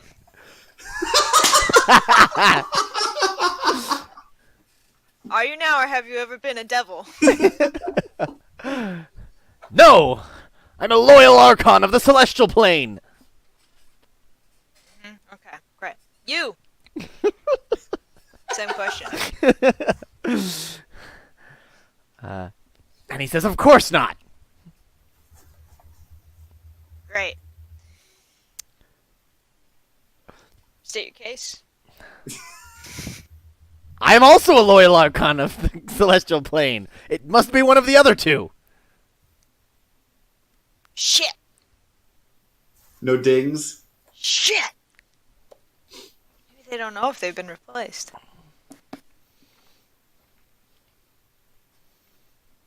I mean, we could just take it. Do we right? care? Like, Do you want to just leave? no. I mean, Curious though. so there's a chance this is a horrible trap, and like all three of them are devils. But or we could just let them all free. Then it's like 4-on-1. I mean, Should we get their alibis? Like, I mean, how did you get down here? What happened? I gotta read the background. Aha. They say the devils were performing a raid on Mount Celestia. We were defending, but captured. oh wait, are these guys are demons? Is that what's going on? No, they're like angels. Oh, okay. So earlier there was the whole thing about devils hate demons. Don't they have dog heads? Yes, all three of these folks have dog heads. In fact, I can find you a picture of an Archon because they're cool looking. They're like Oh, they're kind of wait. like Anubis looking things. Wait, don't worry. I have stuff. Alright. Divine Sense. Until the end of my next turn, I know the location of any celestial, fiend, or undead within 60 feet. It is not behind total cover. I know the type, but not the name. All right. So you activate your divine sense. Whoom, you feel an overwhelming presence of fiends, hundreds of them. Okay, I'm gonna filter that out. Celestial only, please. Ding, ding, ding. You sense the presence of two Archon Celestials.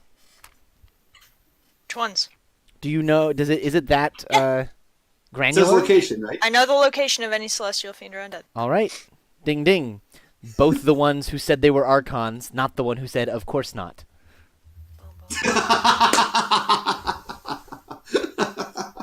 Owned. All right, let's start. I don't know. You want to cut the snakes off and help them out? Yeah. We should free them. They seem like nice people. Oh yeah, let's let them out. Yeah. All right, yeah. They told the truth. So did the third one, to be honest. But Yeah, It's but true, it was but sneaky. you know what? I don't care. It was a sneaky truth. and like you start cutting the other two down, and he goes, "I'm not a devil. I told you, I'm not a devil." And nothing is dinging in your head. Uh-huh. But he's also not a celestial. And he says, "Let me out." Are you a celestial? And he says, "I'm not a devil." Oh well, in that case, Tell me what you are. Come forward, be truthful, admit it. This is a safe space. I'm a They'll let you prisoner out. here, and you can free me. What are you? Why are you a prisoner? What'd you do? And he says, I'm a planer like everyone here. I was also captured in a raid." Start getting more specific or I can leave.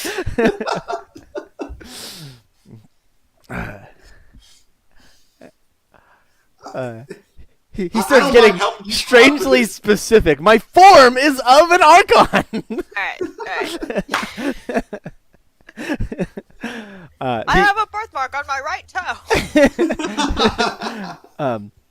The Archons that you did help down, and they're thanking you, and they say, "We'll now return to Mount Celestia. Would you like also to escape from this hellish hell?" any Come back in chance? like an hour? Yeah, any chance you can stick around for like just a bit? Yeah, no. All right. Do you know This anything about this a literally shield that drains the life out of me. I'm a Yeah. Do you know anything about a shield that was stolen? shield that was stolen. They could have stolen it in the raid. We were protecting the holy armory. Oh yeah. That You could don't have happened. like an inventory list with you.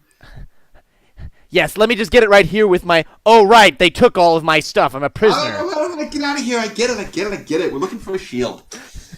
Be a little more helpful. Saved you.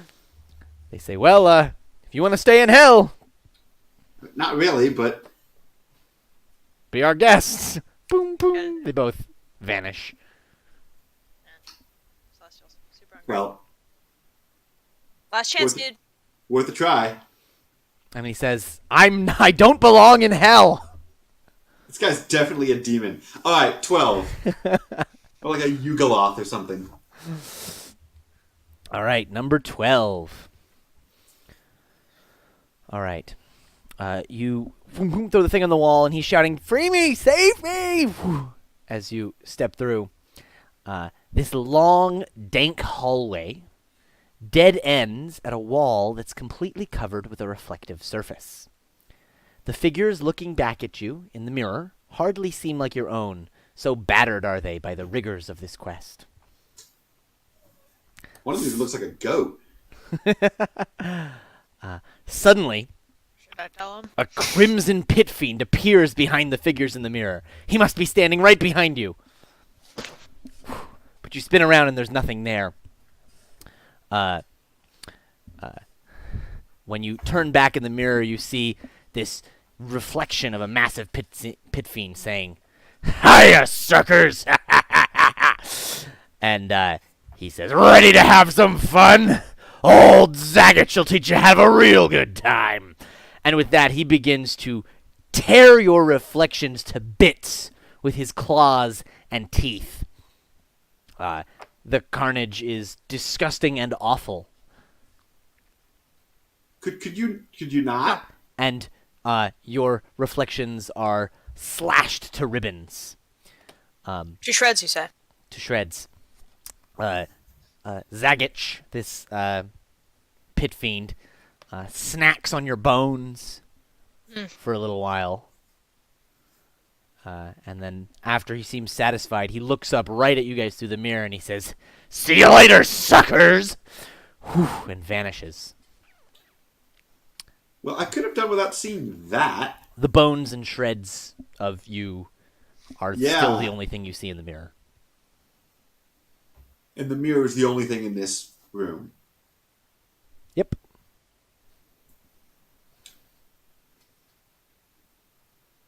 I'm gonna go touch it.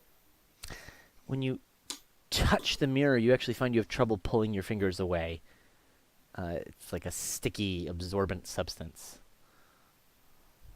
Gonna pull harder. It pulls away, and you're just able to pull your fingers out. And it sort of ripples away as it snaps back. I'm having a Well, long day right now, man. we can't get out.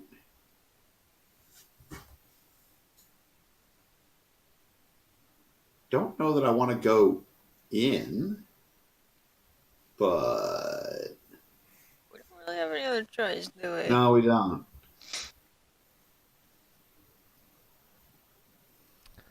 Alright. Well, this will be fun. What I will say is, where did this thing go? Give me 1 second. There we go.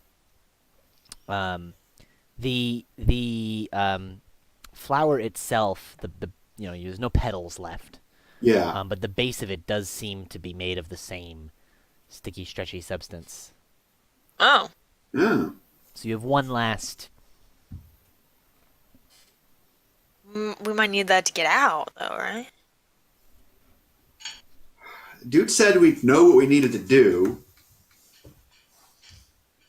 Yeah, I haven't known what I'm doing this whole time, so he lied. The pedal thing worked out okay. We saved a guy. I guess we try the last bit of the flower. Like, these go specific places. Either this gets us out, or we were never gonna leave anyway. Take the I don't last want to go in there. bit of the tower and stretch it out over the wall and step through.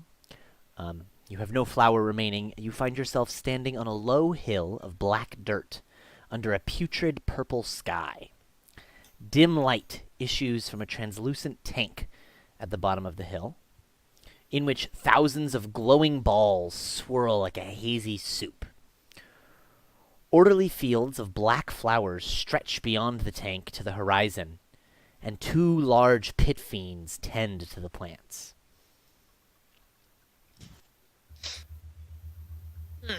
So we found where that flower came from.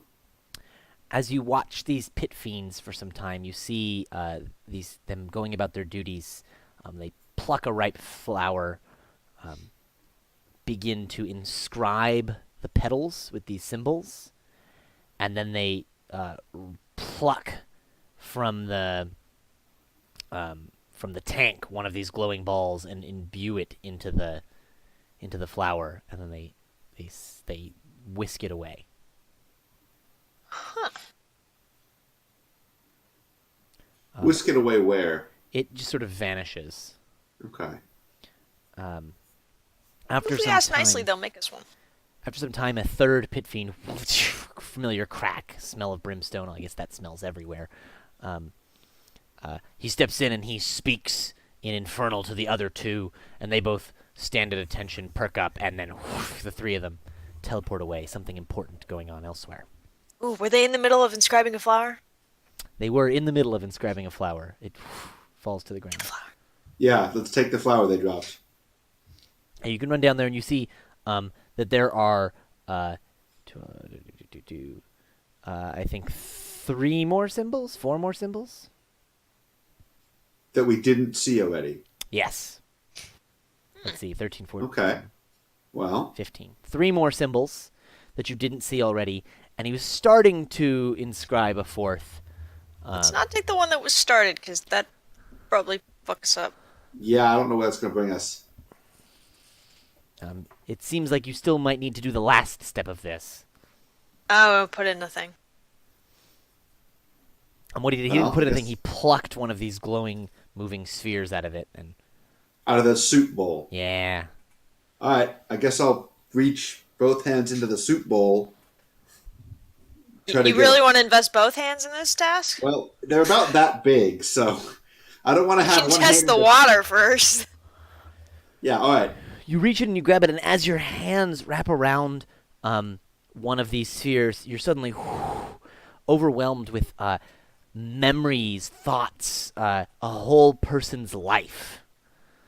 You realize after a moment that you're holding someone's soul. Oh, fuck.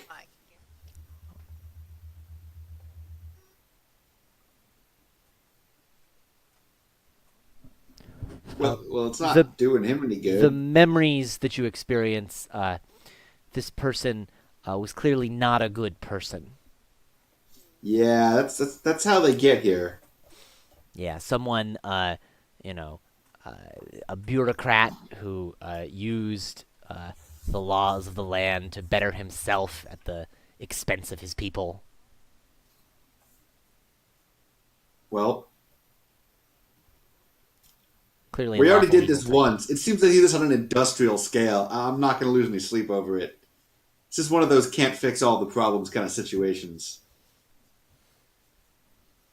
All right, I'm gonna try to wrap it in the whatever I saw them do with the flowers and the balls.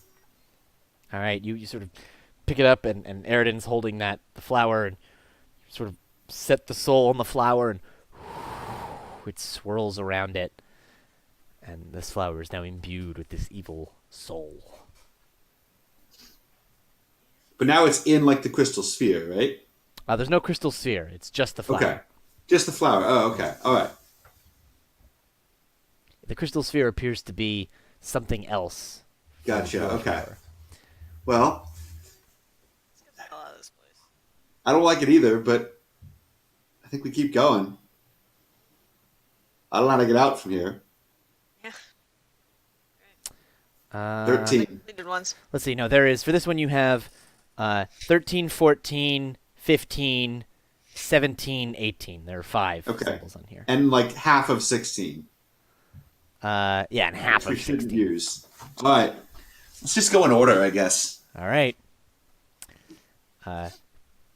Pick the first one. Stretch it out. Step through. You're standing at an intersection of two long hallways made of bones. Lovely. Further along each corridor, you can see several other passageways branching off in different directions. A low, muttering voice issues from one of the openings.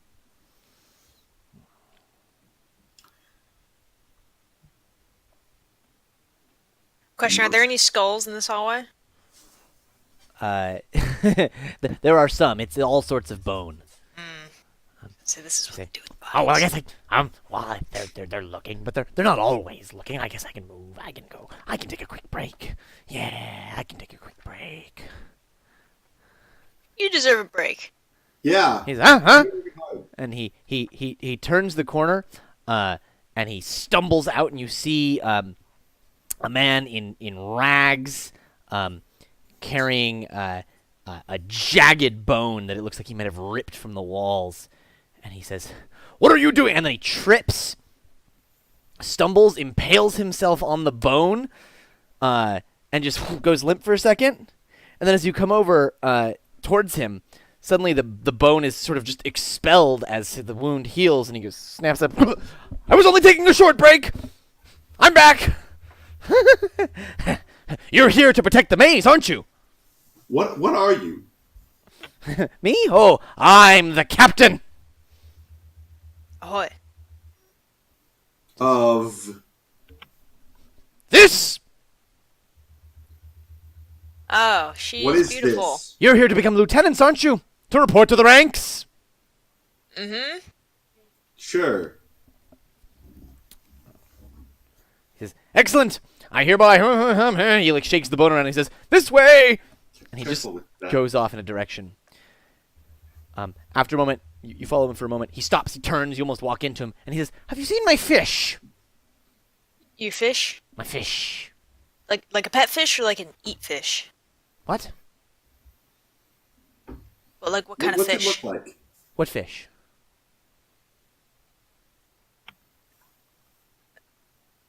No, we haven't seen your fish. "What's this all about a fish? I don't like fish. There are no fish here." And he turns 90 degrees of the way he was walking before and goes off down another hallway. He's crazy, right? But I guess we keep following him. Yeah. Where's he leading us? He goes down one hallway, turns Not another even hallway. he knows. He starts looking back and like moving a little faster.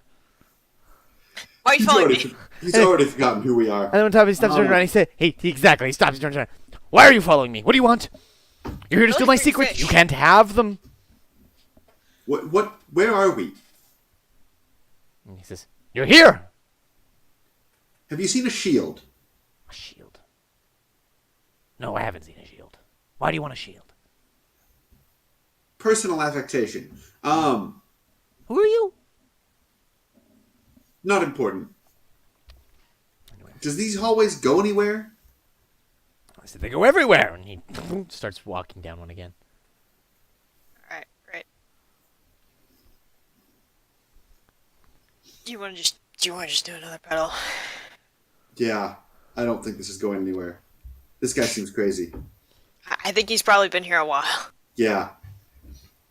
I don't think this goes anywhere. As you pull out the next pedal and throw it down on the ground, and are about to hop through, you see him running back at you with his pointy bone going, "Dereliction of duty!" And we're out. Successful desertion. All right. A colossal horned skull takes up the center of this room. Its eye sockets as big as small tunnels. Anchored to the top of the oblong skull, at least 15 feet off the ground, is a large metal handle. This looks about as big as that ruby he was describing. You wanna pull the handle? Yeah, I do. The handle's attached to a heavy but movable lid. The skull itself is full of rocks, cloth, goblets, bones, and other debris. Ooh, this might be like an offering thing for what's his name, Ted.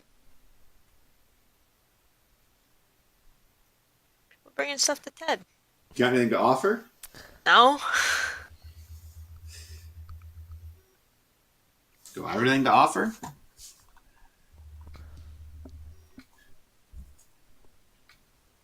What's the navel of the moon?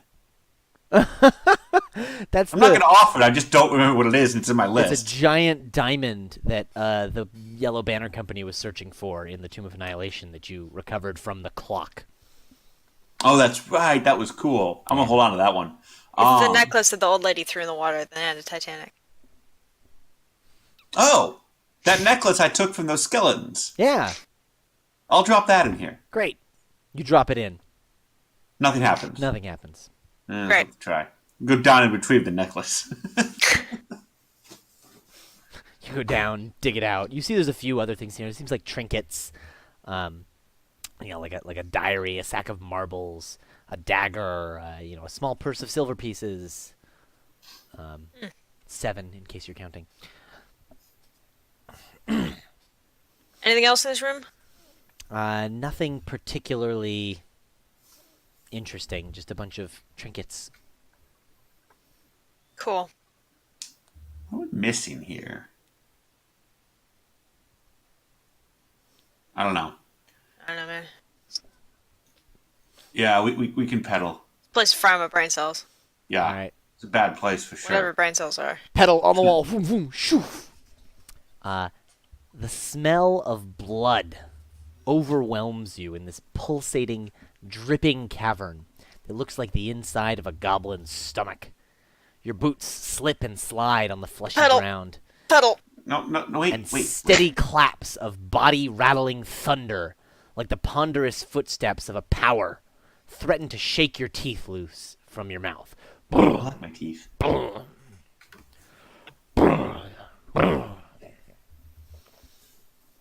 Are we inside something?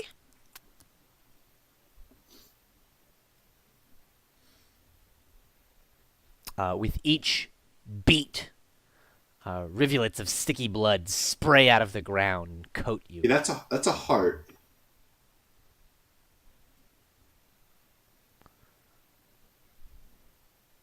Can we leave now? Yeah. I don't fancy being a blood clot. You guys Nothing are, else here? even in these few seconds, already almost soaked. That's disgusting. Yeah, let's go. All right, you pull out a thing, throw it down, and get away from this blood. You step into the next room, just dripping, shaking yourselves out. I don't like hell. A glint of light in the center of this dark room attracts your attention, and as you approach, you make out a horrifying sight. A woman stands imprisoned in a solid block of iron that's covered with odd markings and ringed by cuts into the floor. Only the woman's shoulders, neck, and head stick up out of the top of the box, and growing cleanly out of her head are a dozen large blades. Is she awake? Appears to be. Hello? Silence. No, nothing. Her eyes are clearly following you, but Ooh, man. Any ideas here? Can I see how to open the contraption? it does not appear clear. It doesn't appear to be a conventional lock.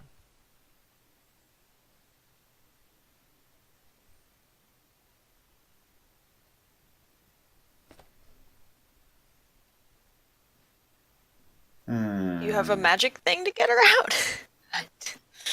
I have no idea what to do here. Yeah, can I...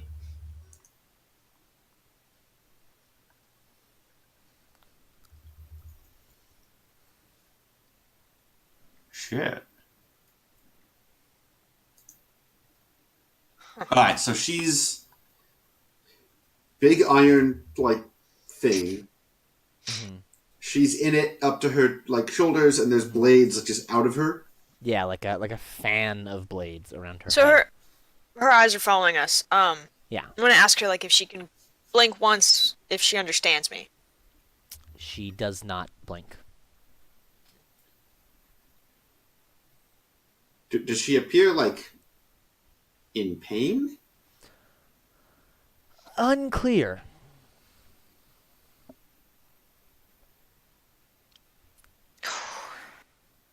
What were those cuts at the floor that you mentioned? Uh, just that the odd markings and the iron block is ringed by ruts that are cut into the floor. Okay.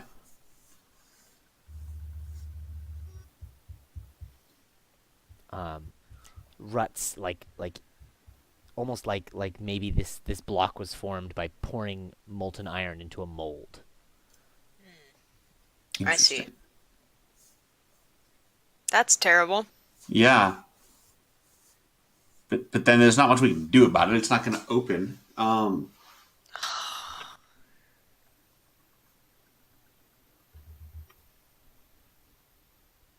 God. I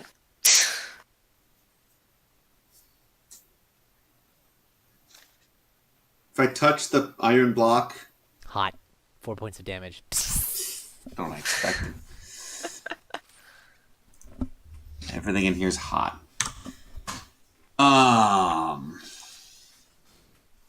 Even the ground under your boots is hot. It's just that you're wearing boots. She doesn't talk. She's aware of us. do you want to try pulling something out of her head? Yeah, can I do that? I guess I have trouble picturing how these blades work. Can I like pull one out? Yeah, you could pull one. Roll a d6 for me.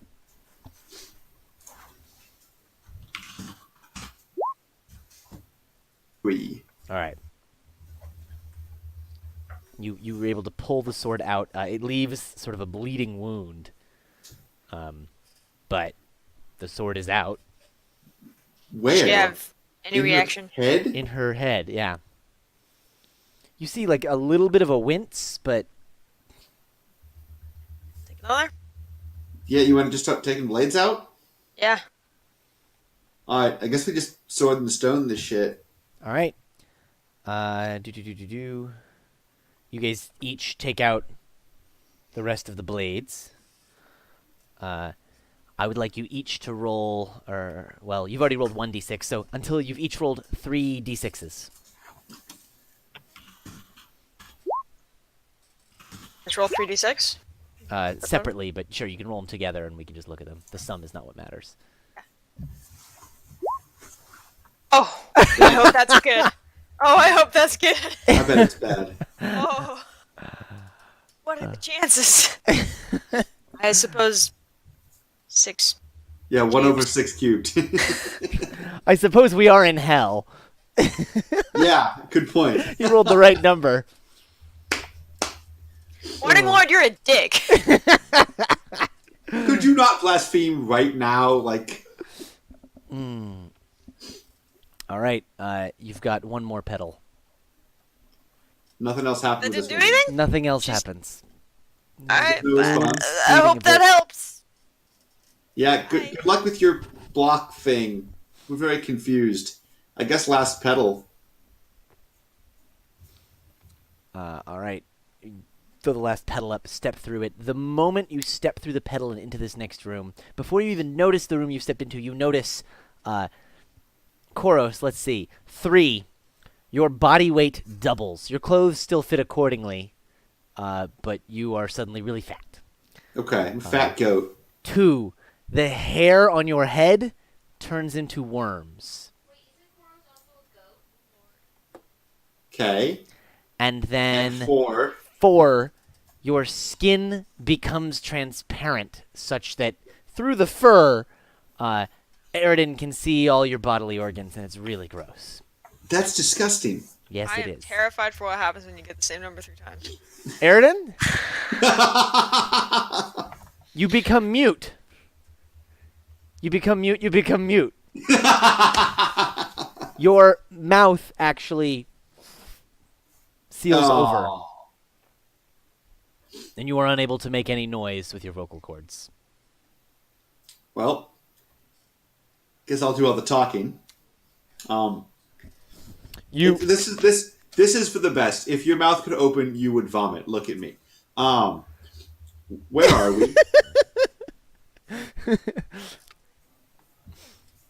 You are in a 9-sided chamber that is probably the most ordinary room you've seen yet in this tower. The only features are a simple wooden chair, a long wooden table, a bucket of slop, and a skeletal arm hanging on bone pegs on one wall. The bony hand still clutches a longsword. Okay. You want me to get the sword? All right, I'll go get the sword. As you pull the sword, the hand tugs back. I'm gonna give it a little dose of Eldritch Blast. You shatter the bones, and the sword clatters to the ground. And as you grab the sword and pick it up, it actually, in your hands, melds into a shield. Does it look like a looted heavenly shield? Yes, in fact, as you take this shield into your hands, you feel a soft wave of warmth flood through your body. A small bit of happiness in this desolate place. All right, I'm gonna savor that for a couple seconds, then hand it to Eridan. Eridan, you check this out. You're gonna like that. That's good stuff. And as you turn around and hand Eridan the shield, behind you you hear a crack as someone appears, and you see it is Kriek. What's up, friend? It is excellent. Give it to me. Hold up, quick. Can you fix this whole thing we got going on? Yes. And he snaps, and you're both back to normal. Wait, you couldn't come here the whole time? Yes, but I could not take the shield. Now give it to me. Why couldn't you take the shield? Because Titavilis forbade it. You specifically? Yes. Now give it to me. But why? I'll tell you more after you give it to me. Such is our deal.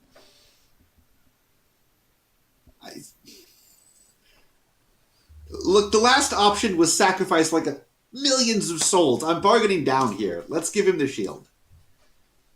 I don't like what he's gonna do with it. I don't either. He's gonna do something terrible with it. It's like a nice shield. It's it's literally nice. It's kind. Give it to him or hit him with it. We need to find your friend. You hand the shield to him, and you see he as you hand it towards him, he summons a cloth out of nowhere to wrap it, because he's not going to touch it with his bare hands. Yeah, obviously. The Palantir. And tucks it into a interdimensional pocket space. And he says, "Excellent. Your friend is in the prisons below the tower." And he waves a hand, and another portal appears in the wall.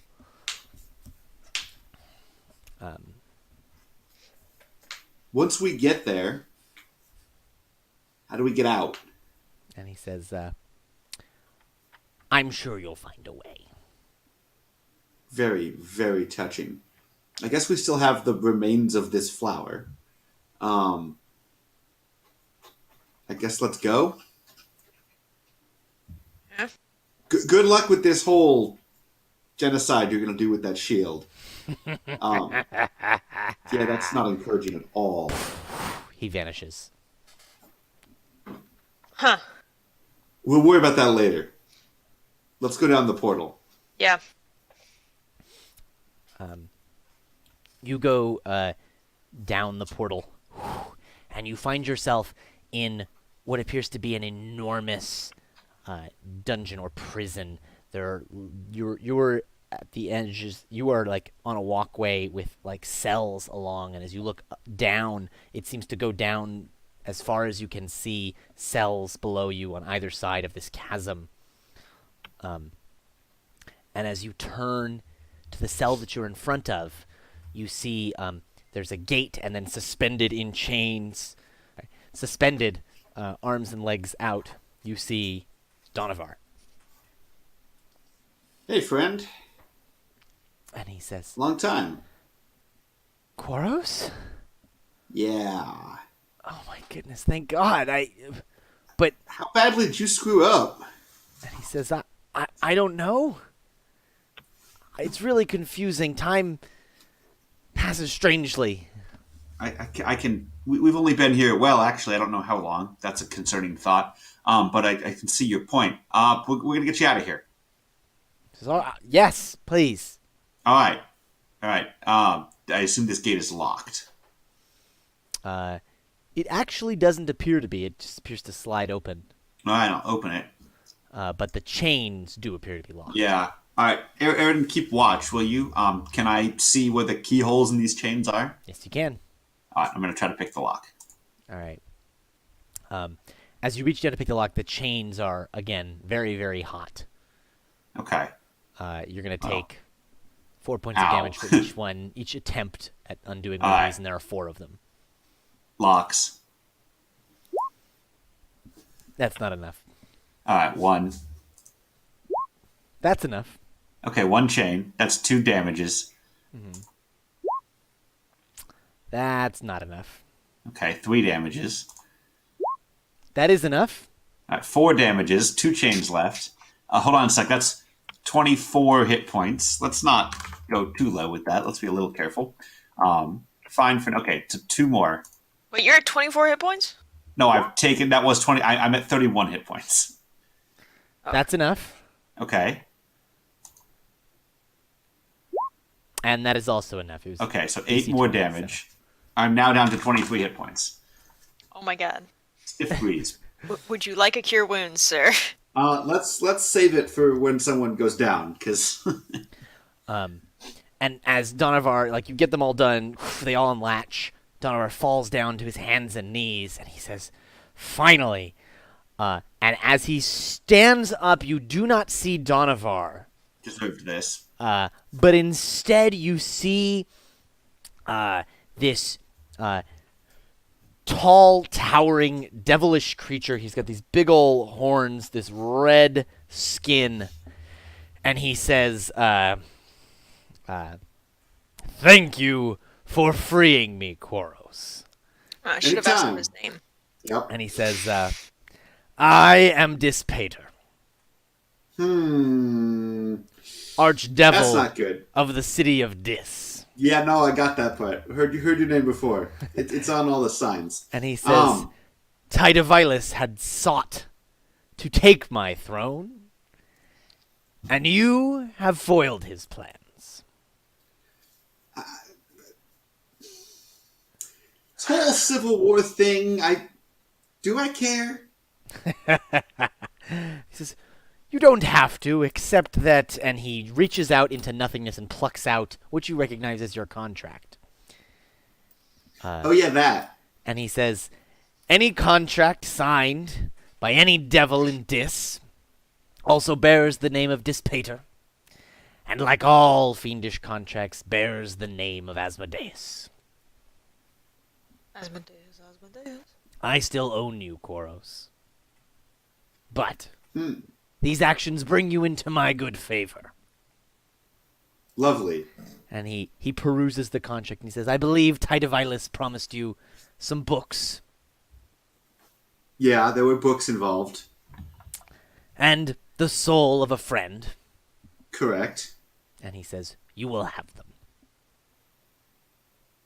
Thank you. And he says, "I will come to call when you are needed next." Interesting thought. All right. Good to know. Who was the little thing? What, a major domo? Creek.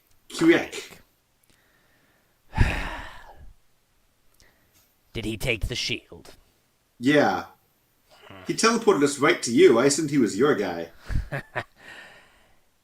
He was bound by contract to deliver you to me. But it seems he's fulfilled that contract in his own way. Clever. I will deal with him in time. I need to learn to find those loopholes. I'm really sick of you people. And he says, "The feeling only grows worse with time." I can imagine.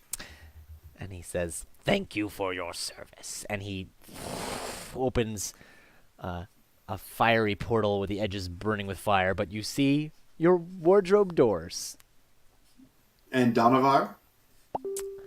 He will be waiting. All right. It's been good.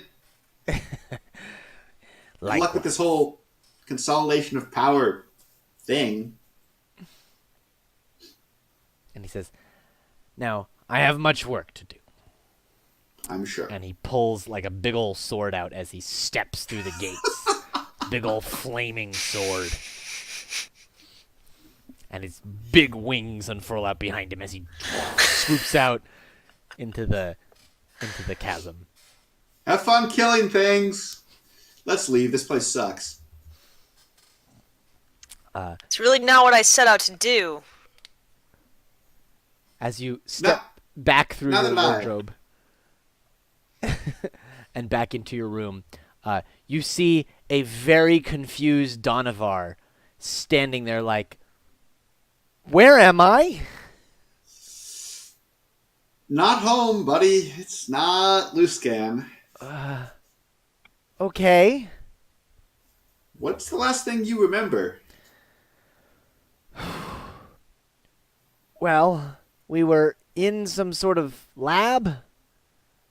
Yeah, no, that sounds right. We were trashing the place. You had a contract. We were getting some good gold for it, I think. Something like that, yeah. That was the deal of a lifetime for sure. What's going on? Don't worry about it. I'll tell you later. It's a long story. It's hot back there. You want to close the doors? Yeah, let's shut that up. Listen. You've had a long whatever. Why don't you go lie down? I need to chat with my friend here. And then I'll come and we'll catch up. He says, "Yeah, I do feel pretty tired. I can just like right here." Yeah, just anywhere. All right. Probably try not to dream. I don't know what you got locked up in there. Just conk out for a bit. Okay. Don't open the wardrobe. Yeah, is that still a portal to hell, by the way? You take a quick peek, and it appears to just be your wardrobe again. All right, cool. I was going to have to warn the dwarves about a little safety hazard. All right. Poor dwarven maid comes in and goes, Aridin, come talk for a bit. Yeah. Yeah, I feel like some key information was left out here. That's not quite what I expected to happen, believe me. Mm-hmm. Remember how we explicitly said no deals? That looked like a whole deal went down. And I'm an accessory to that. Which one? That was one of those deals kind of already happened. I kind of thought I was out of that one. That's a problem. We need to fix that. We need to get out of that. Who exactly did we let free down there? Dispater? Oh, he's bad news. Is he bad news out here or just in hell? I don't think so. Like, I think he... man, I wish Irwell had not gone nuts. We should look into that. But I think he's just bad news down there. Like, I think we put him back in power, and that's not great. But I think he's mostly going to spend the next couple of years just killing subordinates. Not the end of the world. Yet. Yeah, we'll see. Great. All right, here's what we're going to do. We're going to fix this. We're going to fix this through the power of deals. We're going to find out what was up with that shield. Mm-hmm. And then I'm gonna get out of that contract somehow. I don't even know how yet, because I don't really totally understand what I signed. That shouldn't surprise you. Why didn't we just kill that guy down there? Which guy? The one that we let free. The one that was chained to the wall. Mm-hmm, the Dispater guy. Yeah, you didn't want to die down there, right? That was like not high on your... That was a goal. Happen. Yeah. That wasn't gonna... I don't think that was an option. No. Okay. I don't think it works that way. Look, we're out. We got Donovar. I didn't have to funnel millions of souls into hell. Was that a potential thing that you were going to do? You read the contract. You did read the spell scroll. attention? the initial terms of the contract was I gave them everything in the Soulmonger in exchange for Donovar. I remember that now. Yeah, this is what I meant by talking it down. We negotiated the deal down. We'll worry about the whole planar balance of power thing. Never. All right. Yeah, I kind of need a bath right now. I'm covered in blood. Yeah, and we're stuff. covered in blood and kind of sunburned. You then hear a voice coming from Theo's room. It is Theo's voice. And he's shouting. He says, Eridan? And that's where we're going to end this episode. Thank you, viewers, for watching, for tuning in. We'll be having one more of these Princes of the Plains episodes before we resume Season 5 of Princes. And you can follow the page for announcements to see when that's coming up. With that, thank you for watching. Please do message the page, comment on the video, let us know what you liked, what you didn't like, give us your feedback. My players, please do message me with your rose, thorn, bud. That is the thing you liked, the thing you didn't like, the thing you are looking forward to. And with that, we'll see you all next time.